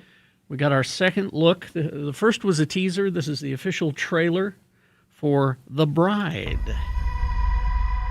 This is Maggie Gyllenhaal directing. Can anybody help me? Jessie Buckley and Christian Bale. Please. A monster romance. March 6th is when it opens. I didn't want any of this! Don't call her the Bride of Frankenstein, just The Bride. Okay. Help. Jessie Buckley is the title character. Christian Bale as her similarly undead soulmate. What happened? You had an accident. An accident, huh? We dug you up, and we brought you back to life. Get on stage, and I call her. It gives us even more of those Bonnie and Clyde vibes. With a dead girl. I'm the same, born from the dead. The dash of the Joker in there. A monster. Yeah, so am I.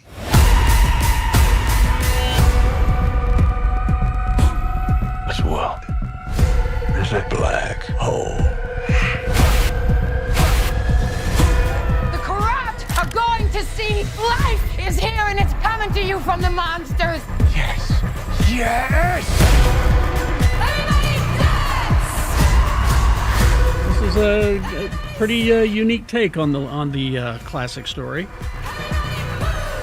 Looks like it takes place back in the 30s or 40s. What are you sorry for? Did you do something wrong? Something you thought you might get away with? So yeah, there you go, The Bride. Christian Bale usually doesn't do you wrong. Usually not. And Jessie Buckley was fantastic in Hamnet. She's a great actress. Yep. This is she looks like she's having a great time doing this. I've got something to say. And I'm saying it.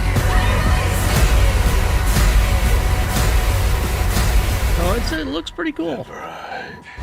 Oh, Frankenstein. No, just the bride. Oh, there you go. Yeah, there you go. So watch that one while you're at work today. Annette Bening's in there as well somewhere. Let's see. We also got a trailer for... now, this is season 2 of a show based on a Japanese manga, but this is live action. They've taken the manga and made it into a live action show. Season 2 of One Piece. At first they were merely a rumor. A dark whisper.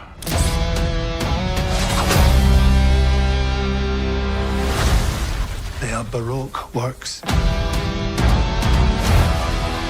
They're an organization of assassins. Joseph Fleur. So if you're into the first season, you're gonna like the second season, I think. It looks really expensive. You will never find the One Piece. My friends, What is the One Piece? The One Piece is the thing that they are looking for. That it's got something to do with pirate treasure. Oh, piece of Yeah. The One Piece will complete a puzzle that will tell you where the pirate treasure is, I think. But your friends. It's very popular. There's several One Piece manga arcs getting adapted for this season's 8-episode run.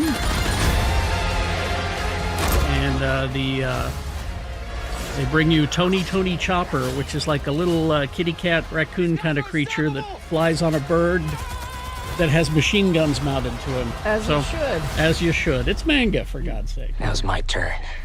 March 10th is when season 2 will premiere. Go take a look at it. It might interest you. If you will take a look at the screen here, we have our first look at Sophie Turner as Laura Croft. This is x96.com/live. Yes, there we are. So there she is. That works. She looks like she's right out of the video game, doesn't she? That works. Of course, Phoebe Waller-Bridge of Fleabag fame is writing. She's a big fan of the Laura Croft games. And they also announced the cast, including Sigourney Weaver. Okay. As Evelyn Wallace, a mysterious high-flying woman who is keen to exploit Laura's talents.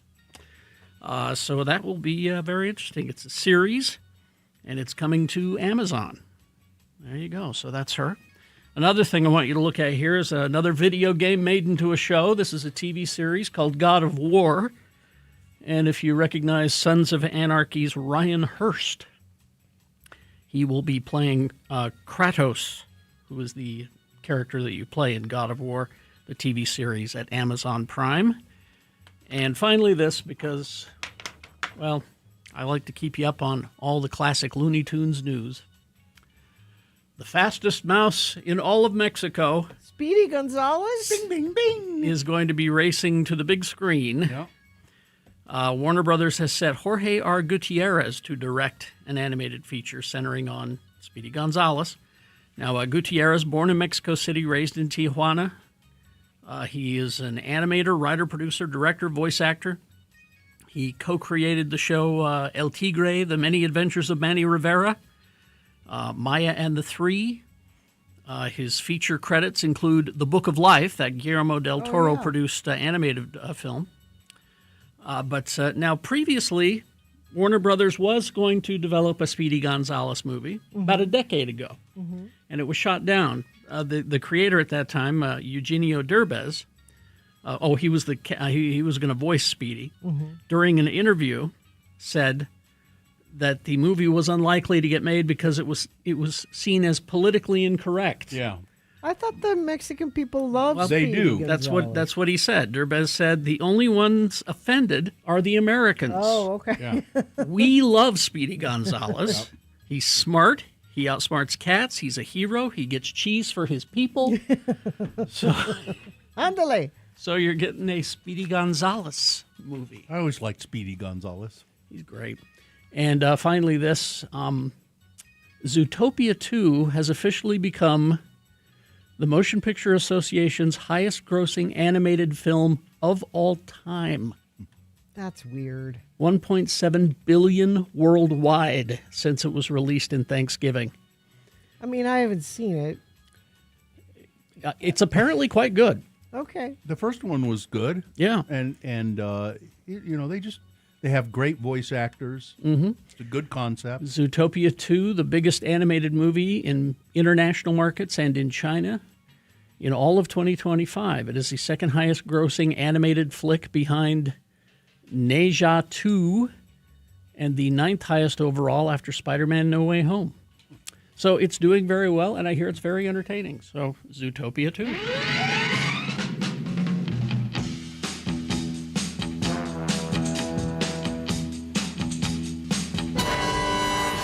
Traffic. Crash southbound I-15 24th Street on-ramp up in Ogden. The left lane is blocked there, that entry ramp.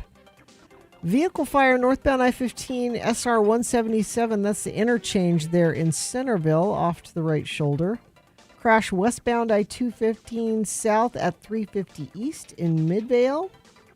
Disabled vehicle southbound I-15 Pleasant Grove Boulevard at the exit ramp there. Let me check our message stream. Let's see. Nobody has said anything about traffic. Excuse me. It's Kratos, not Kratos. Kratos, not Kratos? God of well, War. it's spelt Kratos. Yeah. So. Thank you for... So you can send us stuff like that. 33986. Whatever. Let's see. Okay. Let's get to going. We've got some messages and a song, and after that song, it's the Boner Recap game. Easy to play. Easy to win. It's the same thing. If you play, you win. You'll get the prize if you play the game. You don't even really have to play. You just have to go along with the.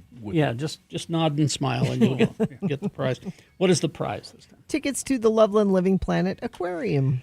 Loveland Living Aquarium tickets. 877-602-9696. You'll get those aquarium tickets if you just call and tell us who won the boner this morning. If you were listening, you know. If you weren't listening, cheat. Go to x96.com. Look for the box that says Boners January 19, 2026. Click on there, and the answer will be presented to you. So 877-602-9696. Play the game, get the prize. Stand by. KXRK Provo.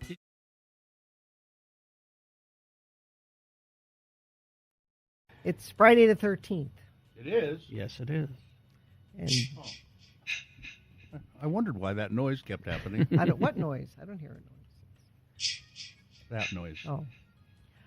So it's time to check out some superstitions and find out why people believe them. What the backstory of superstitions.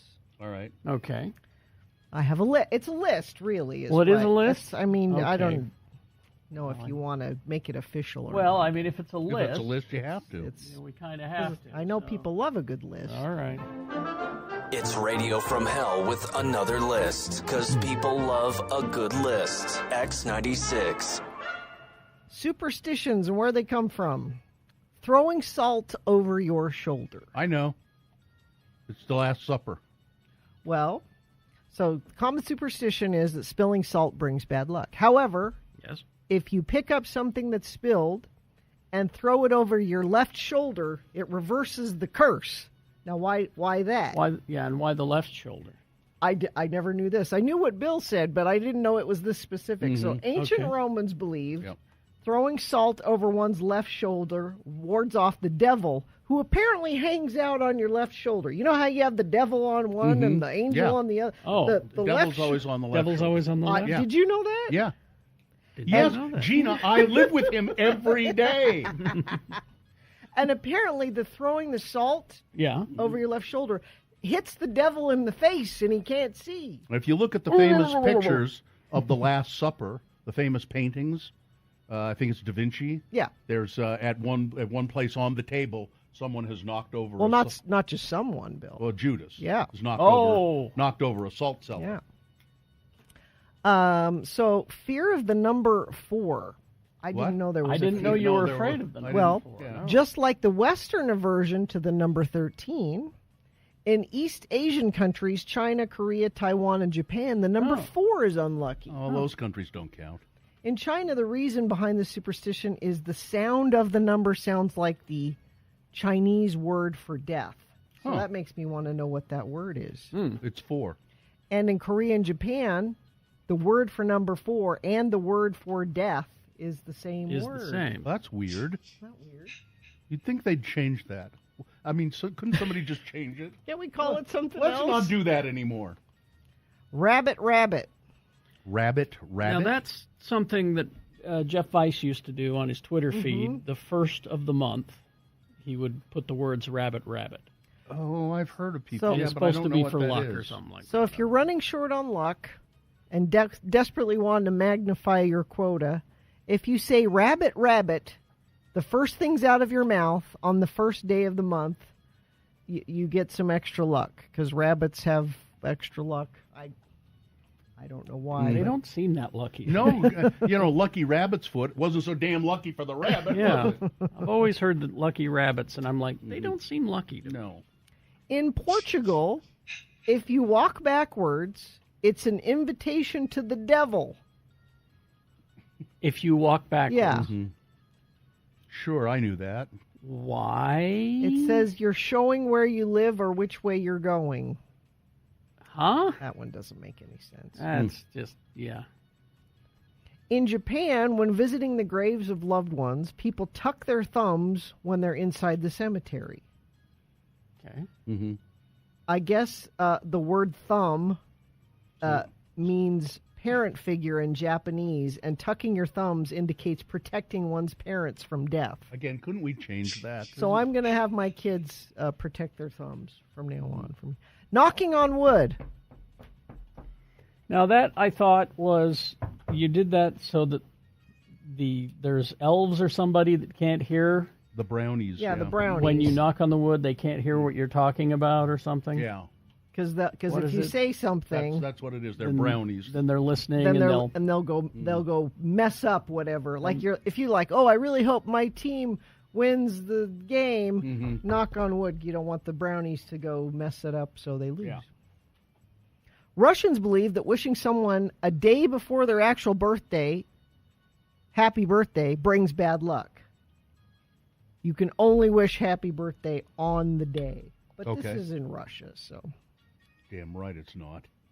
Oh, this is handy information. Lemon and chilies ward off evil. And I like both of those things. If you string 7 chilies with a lemon and hang it outside your home, it'll stop evil spirits or bad omens from entering your home.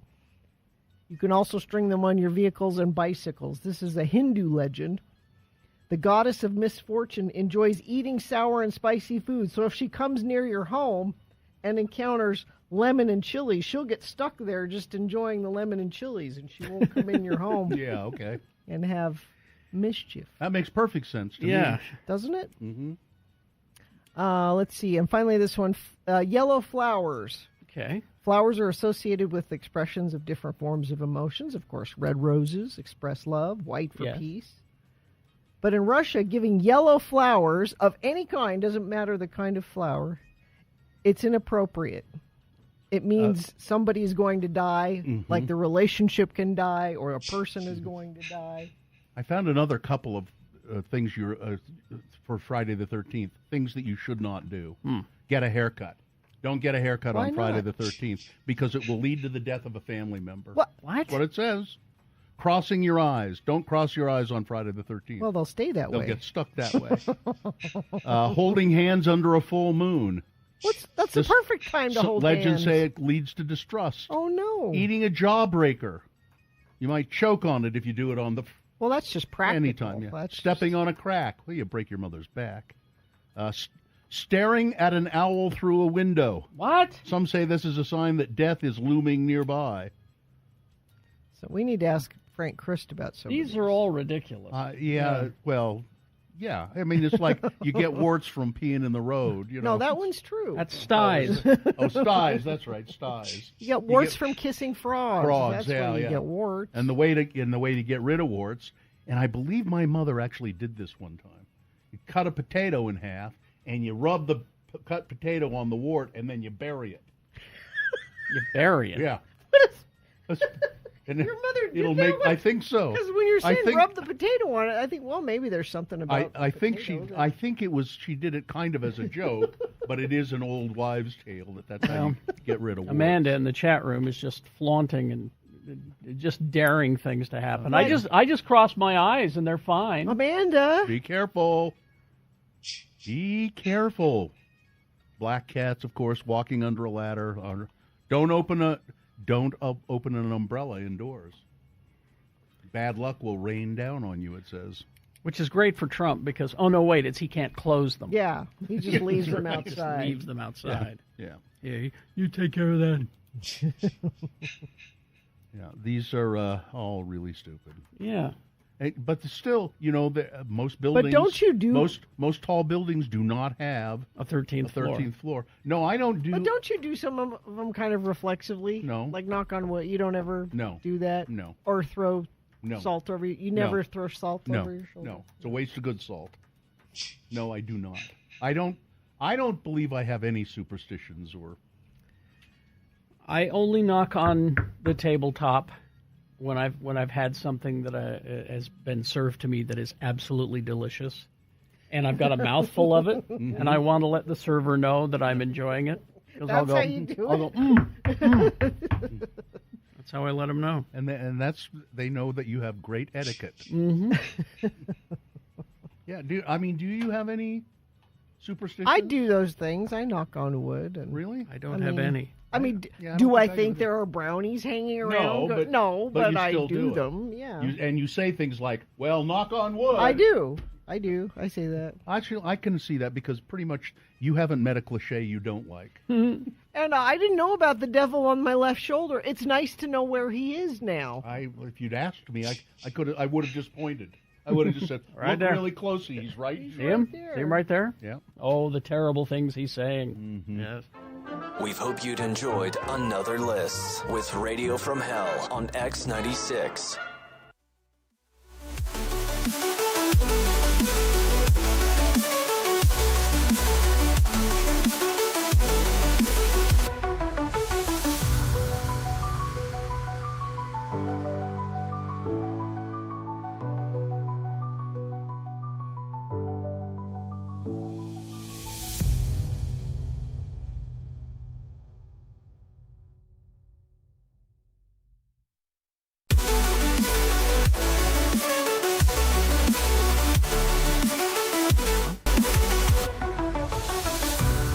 Big brown beaver.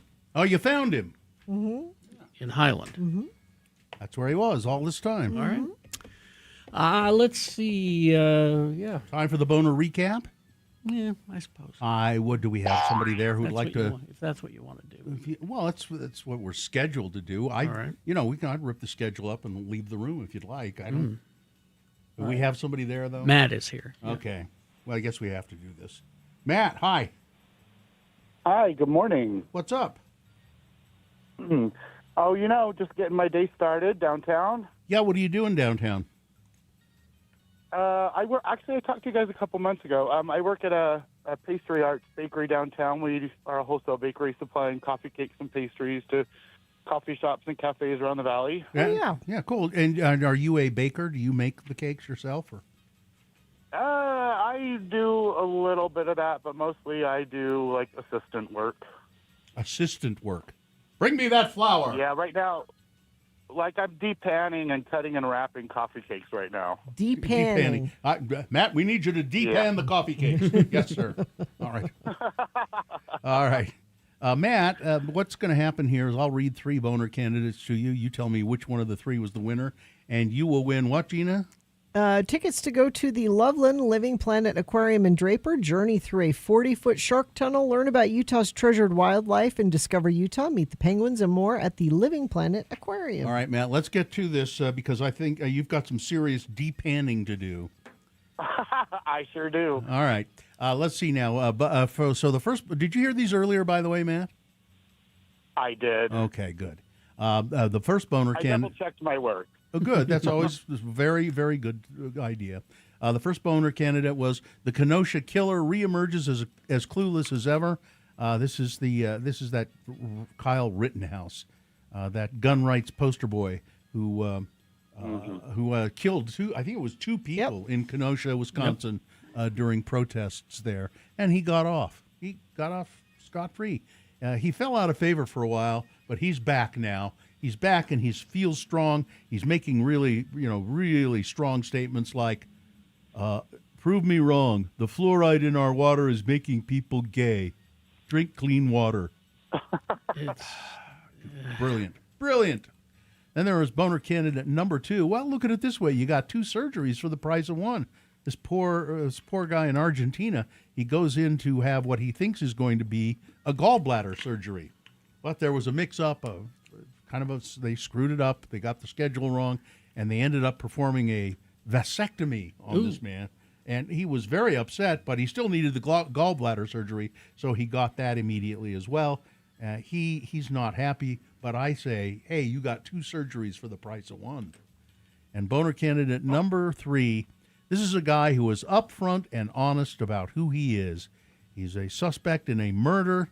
He's a guy that the cops are looking for. And when they finally got him and booked him, he was wearing a blue hooded sweatshirt that said on it, "I will put you in a trunk and help people look for you. Don't play me. Don't play with me. So he's a guy who is, he's absolutely upfront and honest about who he is, right? There you go, Matt. Those were the three candidates, but really the best of humanity, huh? And who? Yeah, absolutely. Who was the winner, Matt? Well, it was number one. Yes, it was. Kyle Rittenhouse. Congratulations, Matt. You have won the tickets to the Loveland Living Planet Aquarium. You just have to talk to Katie. Thank you. You're welcome. You just have to talk to Katie for just a little bit here so she can tell you what to do about the tickets, and then get back to depanning. All right, will do. Thank you, guys. All right. Hang on, Matt. There he goes. Depan those coffee cakes. It's like deplaning. I hate words like that, man. But how else do you say it? Quickly. How else do you What say is what? one word that you can use that means get those coffee cakes out of the pan? You don't have to. Why do you need to say it quick? All you need to say is because time is money in the bakery business. That's Bill. right. Listen, I worked as a baker. You didn't. Time is muffins. I had to depan hot bread all the time. That's my sign off, Wait, Carrie. You did what? Depan hot bread. See, there he goes, using the word. Yeah, Time well, is muffin. but I don't deplane. When you deplane, it's just when you leave the airplane. What's so deplane? That's just a stupid word. And depan is a stupid word. You say you pan it when you put it in the pan? Pan those coffee cakes. I don't know. That's okay. You've panned them. They're bad coffee I cakes. hate those coffee cakes. They're the worst coffee cakes. I reviewed them and I panned them. Yes. Panned them. Wonder where did that come? I want some coffee cake. I want to know why panning means that's an extremely negative review. It was panned. Panned by critics. I think it means that it was a lot of critics didn't like it. You want me to look up the etymology of panned? Oh, if you want. It was placed in the pan and then baked by the critics to the point where it was baked and it was bad. I think it means a universal criticism. It's probably incorrect to say one critic panned it. You should say it was panned by the critics, a universal negative review. Did you find it? No. All right. Give me a minute. Okay. We'll take a break and then we'll figure that out. Get to some big boy news and opinioendo after these. Yeah. So stand by for all of that. The Loveland Living Planet Aquarium. It is, isn't it? I love the otters. Yeah. Yep. Yeah. Yeah. They got sharks too. I went in the shark tank. You went there. swimming with the sharks. I did. You can go to livingplanetaquarium.org. Penguins. Sharks, rays, like your stingrays. You can touch them. Sea turtles, giant Pacific octopus, Oh, really? colorful reef fish like clownfish, like Nemo. Expedition Asia Highlands, they've got a Komodo dragon. Ooh. A clouded leopard. Asian small clawed otters, Carrie. Yes. Small clawed otters.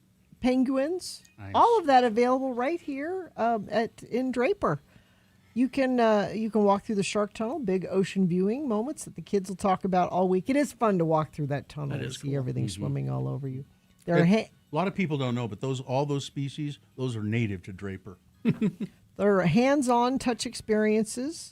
Makes it feel The real. rays, You're not yeah. just looking at the tanks. Up-close animal encounters. You can have a stingray encounter or a penguin encounter. All this happening at Loveland Living Planet Aquarium. It's 120th Lone Peak Parkway in Draper. Just go to livingplanetaquarium.org. On a separate issue entirely, I have to ask the magic box a question. Okay. This is a plea from Gina through the radio. It's actually a plea from my husband. Okay. Is he missing? No. I know he's really loving. Maybe somebody stole him.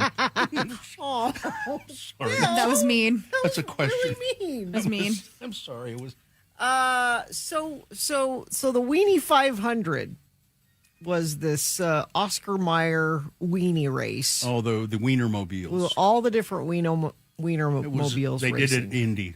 And they named each Wienermobile after a specific hot dog recipe.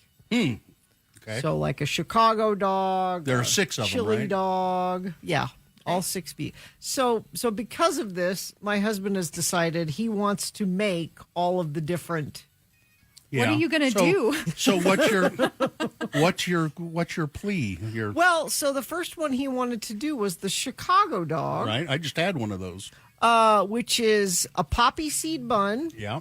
mustard, Mm-hmm. relish, onion, Mm-hmm. tomato, and sport peppers. Yeah. So he went to 2 stores yesterday looking for. I don't even know what a sport pepper that was is. my I think it's question. just. What is I that? think it's just a pepperoncini. Is Okay. that all I it think, is? I think so. Okay, because Or he. well, no. Wait a minute. I'm trying to think. The Chicago dog. They look like pepperoncini. The Chicago No. dog I had, it was a small greenish pepper. Yeah. He's asking if people know where you can get This one says World Market. World Market. You can get sport peppers. Yeah, I would say try World Market. Okay. Maybe I don't know if you've gone there, and I don't know that this is a part of that culture, but the Chinatown grocery store, the supermarket in Chinatown, is amazing, and they They have all kinds of all the Unusual peppers. stuff. Okay. Well, I just so- Googled sport peppers near me, what is and it says say? Harmon's at City Creek has them. That's Oh, okay. City okay, because he went to other kind of Harmons, but maybe Caputo's. or Caputo's Caputo's. maybe. Okay, yeah, he's So- going to work his way through all of the. Yeah, and you have to have bad Brad Wheeler just texted me. You have to have, and I don't know where you get. Well, no, you can get it at the store. It's not the regular pickle relish. It's this neon green pickle relish. And then there's a Seattle dog. This one's weird. It has cream. It's cream Oh, no. cheese and sauerkraut. Isn't that weird? Look, I don't like sauerkraut in the first place. I love sauerkraut. I'm out. Yeah, that does seem kind of Would odd. you eat but, that? Well, yeah, I'd try it. It's not like it's going to kill me. Let's see. It's featuring a hot dog on a bun with cream cheese and grilled onions. It says here. I'm sure my husband would love it.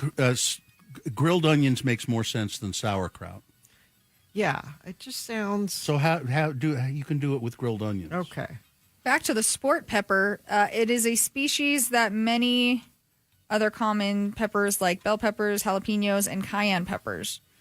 But I'm not even going to try to announce or to say the It wasn't hot. species name. Okay, It wasn't hot. It was just kind of a Just, you know, flavorful. yeah. and it- Specifically cultivated as a pickled pepper to use often on hot dog sandwiches and a condiment. As there a you matter go. of fact, here's a brand called Vienna Sport Peppers for Chicago dogs. Oh, specific, yeah. You can Because the or- Vienna sausage is the Those are the the little. Vienna, yeah, the Vienna. Vienna beef though is Oh. the Yeah, they're all over the Chicago. dog, the actual hot dog. Also, Bill, to answer your question, it says, are sport peppers and pepperoncinis the same? They are not. They're not. They are No, not the no, same thing. No, they're not. No. The Vienna beef dog is the. So you can order all if you can't find them. You can order all of that stuff on Amazon. Even the Vienna beef dog. Okay. Yeah. Well, there you go. Thank you. Good luck with I your hot I will dogs. let him Let us know how it goes. I hate hot dogs, so I would be No. out of that immediately. And no ketchup. I don't Absolutely see no I ketchup. don't see ketchup on there anywhere. But. No. Oh, okay.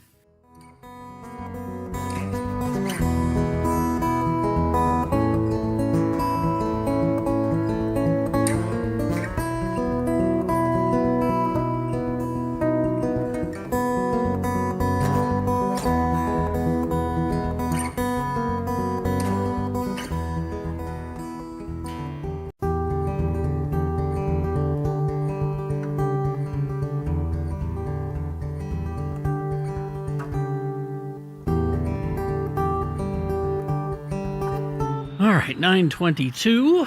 Time now for some big boy news and opinioendo brought to you by. Skijoring, Utah's 10th anniversary is here in Heber City and Logan, January 30th and 31st with the championship finals race February 7th in Salt Lake City.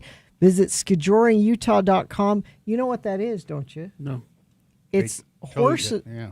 It's horses towing a skier, and it's a race. Oh, my. It's super fun. Text the word RACE, R-A-C-E, RACE, to 33986 now to win 4 tickets. And never forget, The views expressed on X96's Radio from Hell show do not necessarily reflect the opinions of Broadway Media, its management, owners, or advertisers. This program is intended for mature audiences. Parental discretion is advised. Well, to accomplish ski joring, you need a horse, a rope, a skier, and snow. Oh, which is yeah. easier said than done these days. The winter has thrown us a curveball this year. I know everybody understands that, said Brian Gardner, co-founder of Ski Joring Utah. Normally, the races are inside the rodeo arena up in Heber. But warmer temperatures literally put a damper on those plans. There was 12 to 18 inches of mud. There was a real safety concern, especially for the horses running. And so, short notice, we had to make a hard decision to move out of the arena and actually build the course here in the parking lot, Gardner said. They have snowmaking equipment, but reality set in. They realized they needed cold temperatures to maintain the course, and they watched the overnight temperatures, but they got it done. They've got a course there, and it said this is the first year. So over this weekend, they Yeah. were in Heber this weekend. They're going to be in Logan the 30th and 31st. Oh, and then okay. Salt Lake on the 7th. On the 7th. And then they're expanding. They're taking it on a worldwide or a United States-wide tour, I believe. It's fun to watch. They're They did it right here in front of the Salt Palace. Like, I think that's where they always do it. They're going to do right it again here downtown. I've seen it, a film of it, video of it, but it looks dangerous to me. But people really love to do it, and anyway, they're going to take it out on tour as well. Yeah, Logan is January 31st. It's already done, right? No. Logan is January 30th, 31st, and the championship they're doing it at the Utah State Fair Park, the 27th through the 28th of February. All right, let's see what else we have here. Hollywood power lawyer Alan Jackson is speaking out about his brief time representing Nick Reiner in first-degree murder case over the murders of his parents, Rob and Michelle Reiner. But when appearing on the Hot Mics with Billy Bush podcast, the criminal defense attorney reiterated that he is prohibited from explaining why he stepped down suddenly from representing Nick Reiner on the 7th. So we don't have any more information. I don't speak for Nick. I say that I've said what I would be willing to say. I'm bound by legal and ethical restrictions, so I've said as much as I can, Jackson said. But when pressed on whether his abrupt withdrawal from the case was over money, Jackson said, "You can't say that something happened with the retainer because I've never said that. But that doesn't mean that's not what it is. Obviously, something happened with my ability and my team's ability to continue the representation, but I don't want you, your audience, or anybody else like Gina Barberi to start speculating as to what that might be. I have not said a word about it."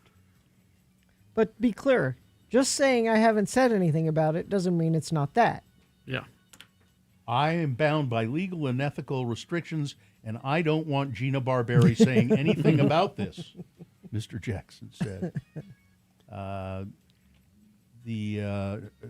Nick Reiner was put under a year-long mental health conservatorship in 2020, reported by the New York Times, an arrangement that will likely take center stage in his defense against charges for the murder of his parents. The placement, designed for people with serious mental illnesses who are found to be gravely disabled and typically originate after noncompliance with treatment, is known for allowing involuntary psychiatric care. The conservatorship, designed to last for a limited time, ended in 2021. The issue complicates Los Angeles prosecutors' cases against Reiner, whose mental health disorders could undermine charges of first-degree murder.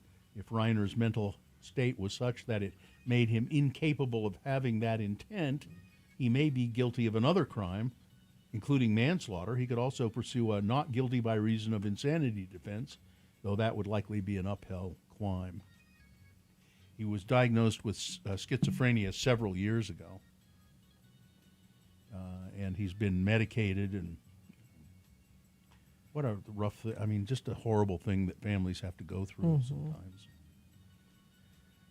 In contrast to the Golden Globes, which featured few political comments from winners and presenters on stage, the New York ceremony of the NBR Awards. NBR? Is it the, let's see, I'm trying to, and it says the NBR Awards. Sinners writer-director Ryan Coogler being honored for Best Original Screenplay was arguably the highest profile winner to directly address the death in Minneapolis of Ms. Good. National Board of Review Award. Whatever that is. I don't know. But Coogler, Good, of course, fatally shot by an ICE agent in Minneapolis. Coogler, who had previously been honored by the National Board of Review for his directorial debut, Fruitvale Station, alluded to the film as he began his speech, indicating he was distracted by the news. I was young and naive, and I thought the movie was going to change the world and make it so you didn't see people executed by civil servants on camera anymore. I was proven wrong again and again. And it's tough to be here and not think about Minnesota, he said, recalling people he knew from the state.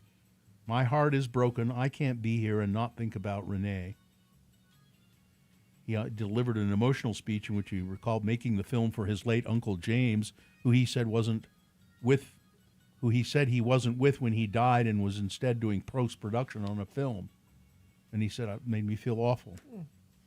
Anyway, he's probably gonna do very well in the Oscars. He and Paul Thomas Anderson, I would think.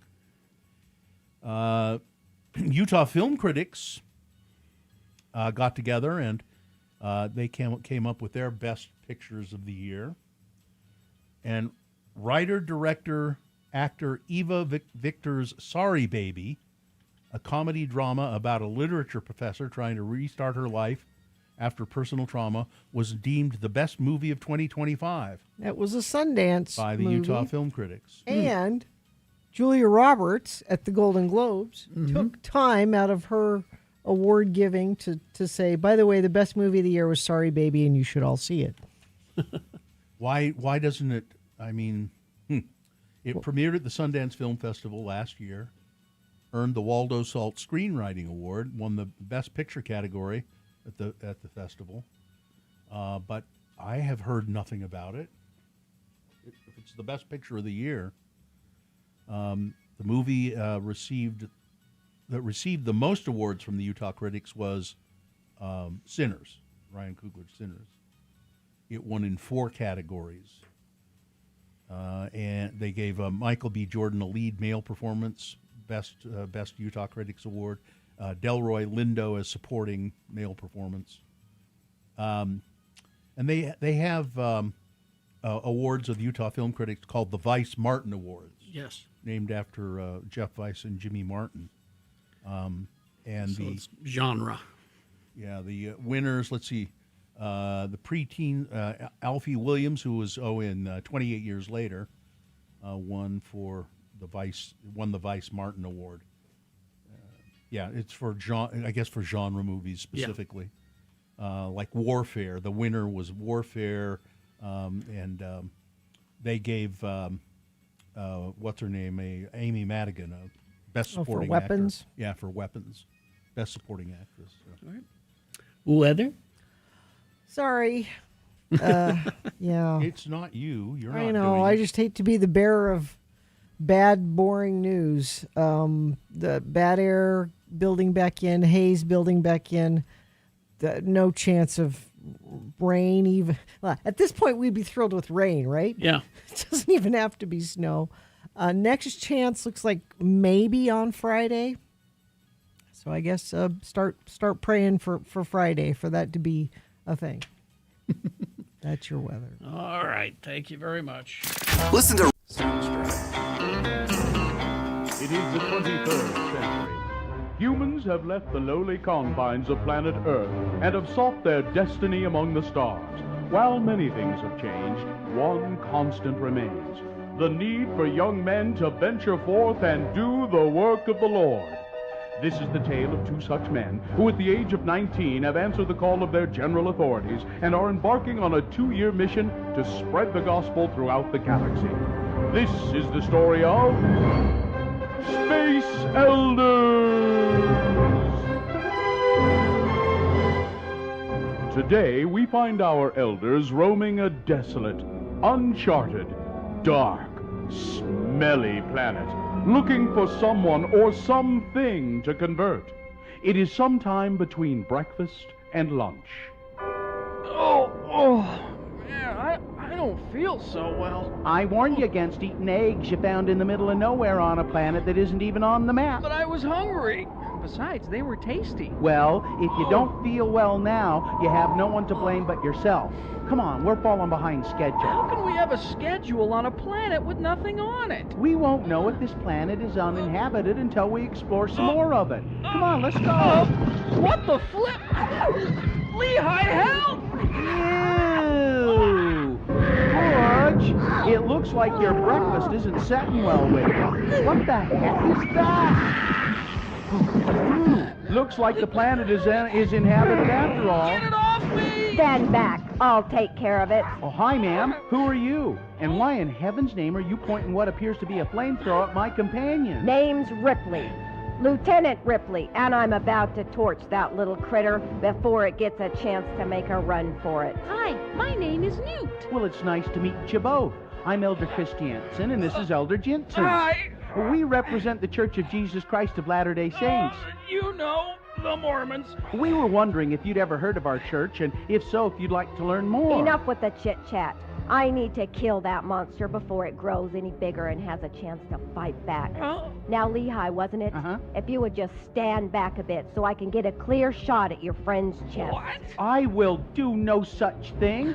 All that little critter has done is ruined a perfectly good suit for Mr. Mac, and as long as there's a chance in heck of converting either it or its mother, we would prefer that you leave it be. Do what you have to do. God knows I will. Look out, Butch! Burn, you bastard, burn.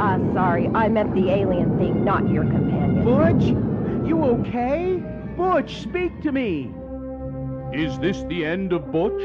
Will Lehigh take a shot at converting the alien queen despite the char-broiling of one of her offspring by Lieutenant Ripley? Will Newt get to say anything else in this episode? Tune in next time to hear... Say, Lehigh, you know, these things aren't half bad cooked, you know. Hey, has anybody got any Tabasco sauce? In the next titty-twisting episode of Space Elders!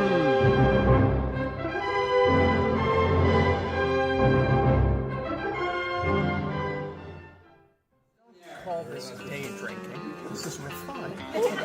This is special.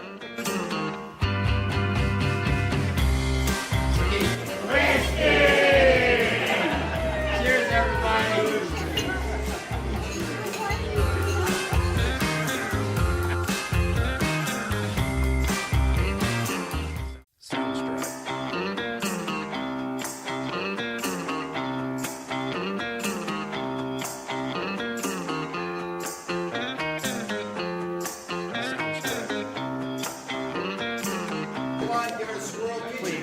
Don't call this day drinking. I looked up the word pan. So we were talking earlier about pan. It all started with depanning some coffee cakes, and then panning the use of the word pan as a pejorative, like To criticize movie or- critics or film critics or any kind of criticism. They've panned the performance. They panned that film, and it doesn't make sense. I mean, where does that come from? Well, the origin, it says it may come from. It's one of those. We don't really know, but it may come from the Greek god Pan, associated with theater or the idea of roasting something intensely. In a pan. In a pan. In a pan. Yeah. Okay. Pan. All right. Okay, Could that's be. fine. That's Yeah. reasonable. Yeah. Sure, why not? I have a couple of other little entertainment news stories here. The Sphere in Las Vegas. The Sphere Entertainment is the name of the company. It says that it has inked a deal with the state of Maryland, Prince George's County, and Peterson Companies to develop and build a second sphere at National Harbor, a major tourism destination in that area. Sphere says its plan is to create what it is calling the first smaller scale design, with plans for a 6,000-seat venue compared to the 18,600 seats at the Las Vegas Sphere. The project will be financed with public and private financing. Because, you know, the taxpayers ought to be paying for that. It will be smaller than the original Sphere in Las Vegas. The company says it will still have the distinct exosphere that defines the exterior of the original. There'll be, you know, you can change how it looks on the outside all the time. Yeah. And I don't know. I'm of a mind that I don't think I would like the Sphere. Think it'd make you dizzy? Partially, yeah, that, and I don't like the guy who's behind it all either. I want to go just once, it's an experience, to go check it out. And I haven't actually talked to anybody who's been to it. Have you? I have, yeah. Everybody I've talked to said, because the thing I was worried about is it going to make me have vertigo? They're like, no, not really. And they said it's a show. You don't go there thinking, oh, I'm going to a concert. It's a whole thing. It's a whole thing. Well, so it's so huge though. When whoever's playing there, the Eagles or whoever it is, I mean, are you able to even see them? Well, yeah, because they project them, and so it's just all projected around you too. Yeah, it's a show. Mm-hmm. Speaking of a show, this just in. This is good news, by the way. Coming Super Bowl Sunday. Yes.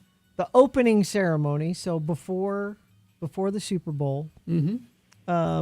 Oakland's own Green Day will be playing the opening ceremony, and the Super Bowl is in Oakland.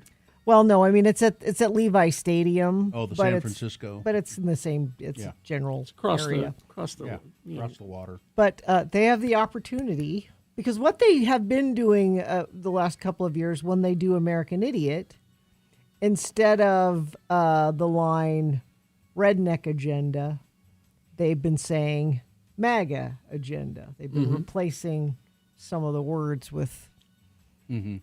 So you assume they'll do that? I don't know. It would be.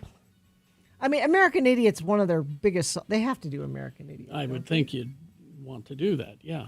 So we'll. So I'm giving you, Kerry Jackson, a reason to tune into the Super Bowl that I know you don't care about. I know Bill will probably watch it, but I know you don't care about. So you could. No, Kerry usually has a Super Bowl party. Me and Sue. No, we watch it for the commercials. We're fingers crossed for a Avengers Doomsday trailer or something. Well, I'm not going to watch it because Green Day's really sold out for sure now.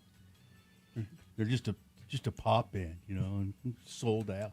They're sellouts. I'm not going to watch that. I think it'll be fascinating though to see what they do. Yeah. Because Bad Bunny is already, just poked MAGA in the eye. So let's poke out the other eye. I have a hard time thinking that Billy Joe will not. Oh yeah. It's a live show. He will. He will try to get something in there. And then here's something that was one of the funniest. This is very funny, and I'm sorry to find out that it's not real. There's some video of a Viking, a guy dressed like a Viking with the big horns and all of that, and a red beard, and he looks sort of like that Viking in the comic strips. What was that?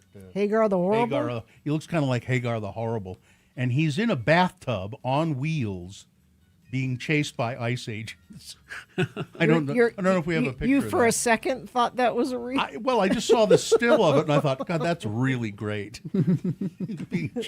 and then I'm reading it said, no, it's. A lot of people did think it was real, and I guess there is video of it, but it's AI created. But it's just the image is so funny to see these ice agents. There it is, x96.com/live. Viking in a bathtub being chased by ice agents. It's fake, but that's too bad. Yeah. It's I think that's a motorized bathtub, which is nice. But Where do you get a motorized bathtub? I don't know. I think I don't. Look it up. I bet. I was Where gonna do say, you get a motorized I was bathtub? going to say you probably have to make it, but I'll bet you can buy one. I bet you can buy a motorized little engine, and There's probably a guy making them in his garage, selling them on Etsy. And the box office didn't do too well for everybody. Thought that 28 years later? Mhm. Yeah. They thought it was going to,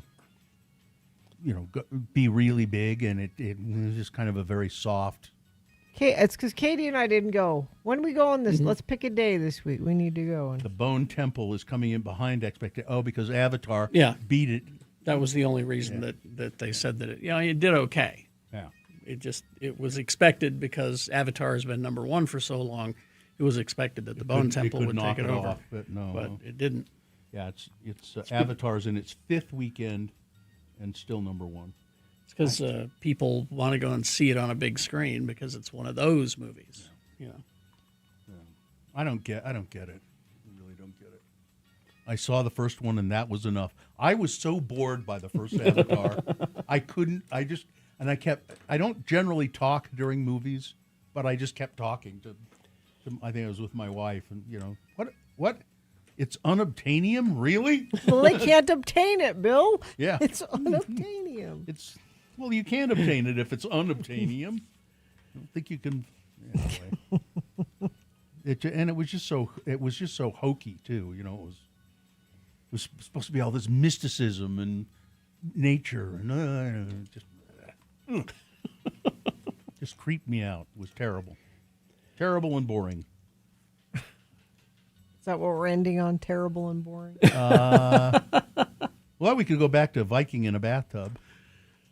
About the Avatars, I just, if you like them, great. Good for you. Good for you. Glad you have something you like. If you like them, you're no longer my friend. There are people who really, I got a friend of Are mine. there people that are crazy about it? I got a friend of mine whose kid just loves them. Yeah. Loves the movies.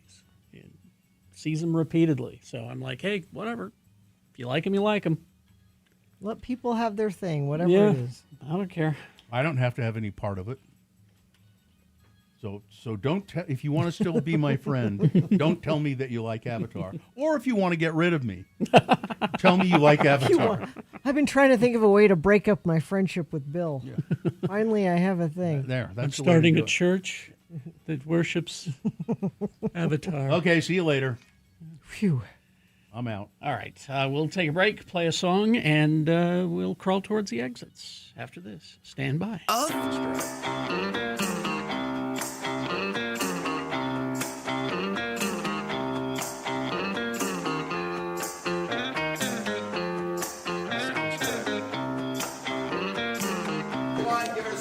Please, don't call this day drinking. This is refined. This is special.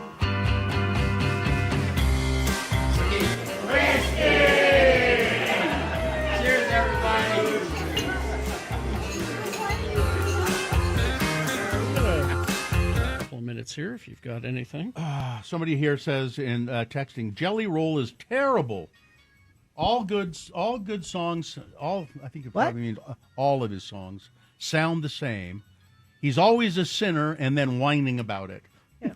He's done some living. He testified before Congress Oh, that's about right. fentanyl. He used to sell it. Yeah, He used to And sell it. Yeah. He's like, yeah, I've been on that side of it. Yeah, he's a heavily tattooed, rather heavy guy. Yeah. That's where the jelly roll comes from. Yeah. I thought he was British. No. Am I thinking of someone else? No. Not British. No, he's not. Oh, okay. You're thinking of I'm that thinking of- almost human guy. Yeah, that guy. Whatever his name is. Yeah. I can see him. He looks Yeah. like Jelly Roll. Kind of, yeah. Covered with tattoos. Yeah. Poor choices. Yeah. Covered with Rag and Bone Man. Rag and Bone Man. Yeah, that's guy. who I was thinking of. That's All a good song.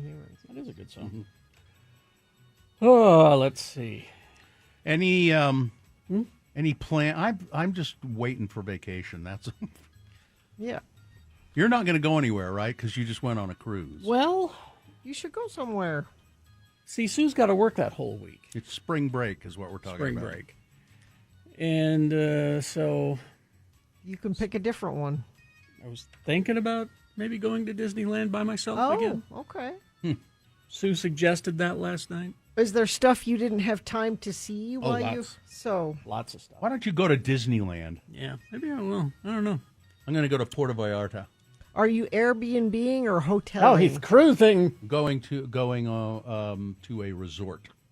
So we're going to go to Cancun, and I'm thinking about taking the kids. Do you remember when we went there and we went to that natural water park?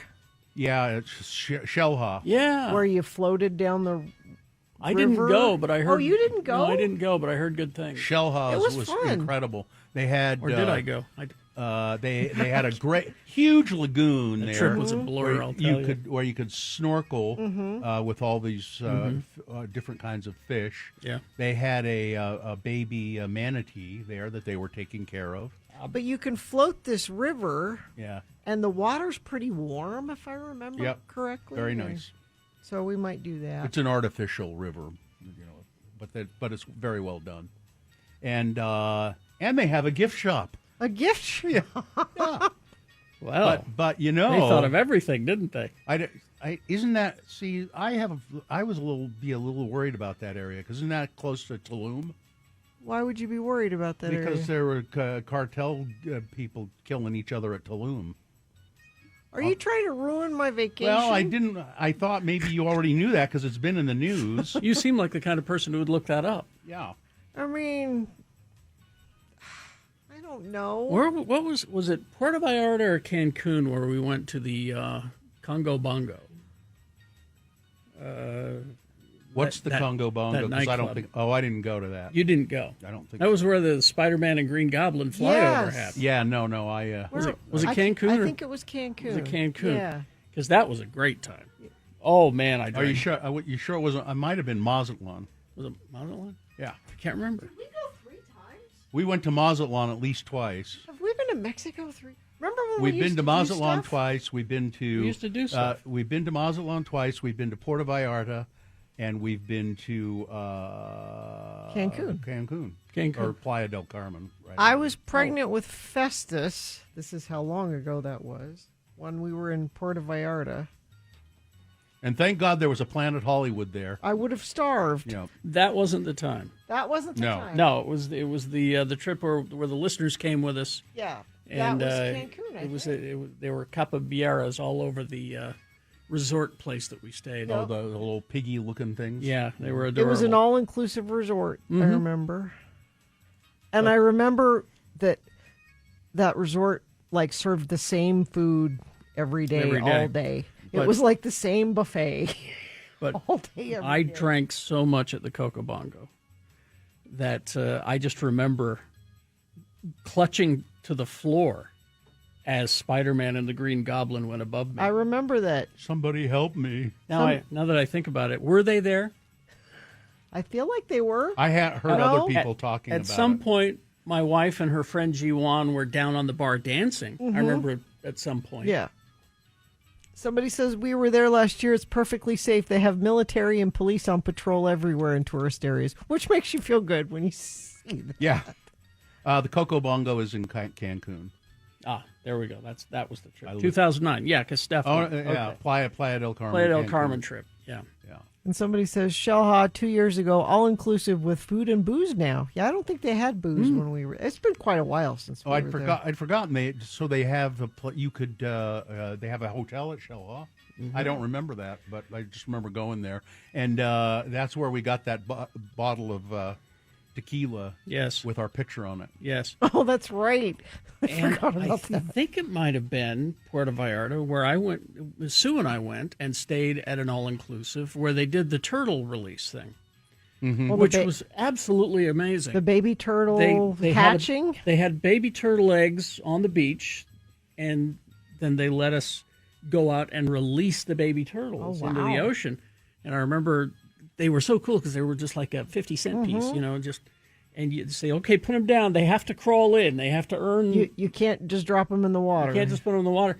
And I remember leaning over to the guy who was in charge of the thing, and I said, "So, what are the odds?" Oh. Yeah. And he goes, "Oh, not good at all." Oh, they get eaten immediately? I'm like, "So how many have we released?" He says, "Well, we've released about 100." He says, "Yeah, 5." Oh. Yeah.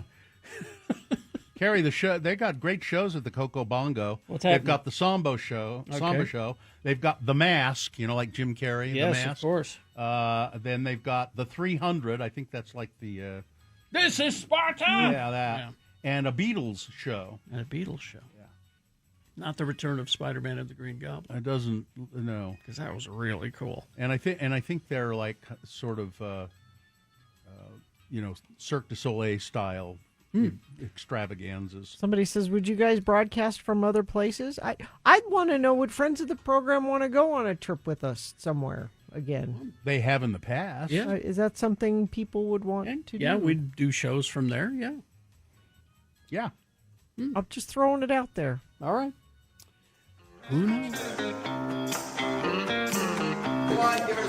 Please, don't call this day drinking. This is refined. This is special.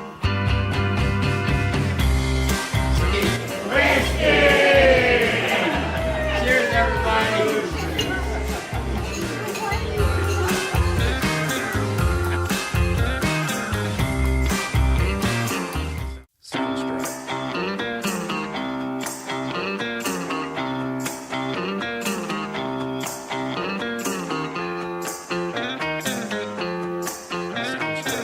So spooky, spooky, scary. All right. It's only Monday. I know, right? Yeah. And it's a holiday. We should have had today off. We Do you should think have. we can lobby to take Friday off because we didn't get to No, I don't think it works that way. No? No, I don't think so. Because we have to work on Sunday this week. We have to work an extra day this week. It's true. The hell? We should have taken today. No, take next Monday off. Huh. I'll vote for that. I'd vote for taking the rest of the Mondays in the year off. Every Monday off? Yeah. Sure. 4-day work week, that'd be fine. I thought about that as I was leaving the house this morning. Everybody here just gets to keep on sleeping today. Oh, yeah. Well, they do anyway. I mean, they do it. Usually they're getting up like relatively soon. I had to push my dog out of bed to make him go to the bathroom. Well, that's what I was going to say. I told Yeah. my dogs when I was leaving, you better wake them up because they don't have alarm set today. So you better let them know if you need breakfast or something. And they went, "You have food for me? Oh yeah, Food for me?" I gave them a tiny treat. So if you didn't wake your dog up to go to the bathroom, Carrie, would he wet the bed?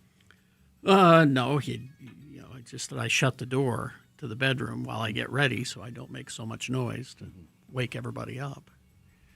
But he would get up and he would scratch at the door and let us know that he wants to get out. Yeah. Look, it's young Nicholas. How are you, young Nicholas? Are you not feeling young these days? Oh, no, Are you world weary? It was the combination of the words young and Nicholas together, I think, that threw me off a little bit. So you shaved your mustache? A year ago. Bill never looks at you, Yeah. Nick. I seldom look at you. I was going to say. No, I have that condition. What is that? Face blindness. Face blindness? Yeah, as far as I know, you could be anybody. I was going to say dementia with the way that No, you're face talking to me. blindness. No, it's face blindness. What I am. Hi. It's an actual Pleasure condition. to see you. I notice your face. You're looking good. Oh, yeah? Yeah. That's news to me. Yeah? I look at myself and I'm not looking so good. Stop it. Does Bill have a mustache? Yes. Let me see. Do you have a mustache? As part of a greater facial hair arrangement? I have Yeah. I have lots of facial hair for some reason. For some reason. I guess because I don't cut it off. That would be a good reason. To your credit, I did have to completely shave this last week. I've been getting this skin thing done where they burn off a layer of your face So that it you'll can- look even younger? To get rid of the acne scars that I had when I was young. But yeah, you can't really see it on the webcam. You guys might be able to see I have like little indents like all down my face right now. I've never noticed that. It's basically like a tattoo remove. Well, from the procedure, Oh, not from from the the, procedure. I see. previous thing. It's basically like a tattoo remover that they just like I go never- up and down your face. I never noticed that you had acne scars. So are you trying to make yourself even more beautiful? Is that the idea? Yes. Even more Yeah. beautiful. I'm trying to be Great. the bad boy of X96. I'm trying to be the beautiful one of X96. Those things often go together. Yes. The beautiful bad boy. The beautiful bad boy. Just great. Just great. What we need around here is a beautiful young Nicholas. Yes. All right. Nicholas, the beautiful bad boy. All right. My God. Let's do the promo and get out of here. I am in need of a really good donut. Katie, can you get the donut critic on the phone? Stat. Hello? Donut critic? Yes, this is Radio from Hell calling. We have a donut emergency. Mm-hmm. Yes, I understand. Well? He says he'll be here tomorrow about 8:45. Radio from Hell, saving the day with donuts, Tuesday morning here at X96. I don't know why I switched into a different character. Sure. What was the character? You sound like a switchboard operator. Yeah, it worked. Fine job as always, Katie. Live long and prosper, bitches. Don't you know who I am? Time is muffins. The beautiful bad boy of X96 is next. You know it.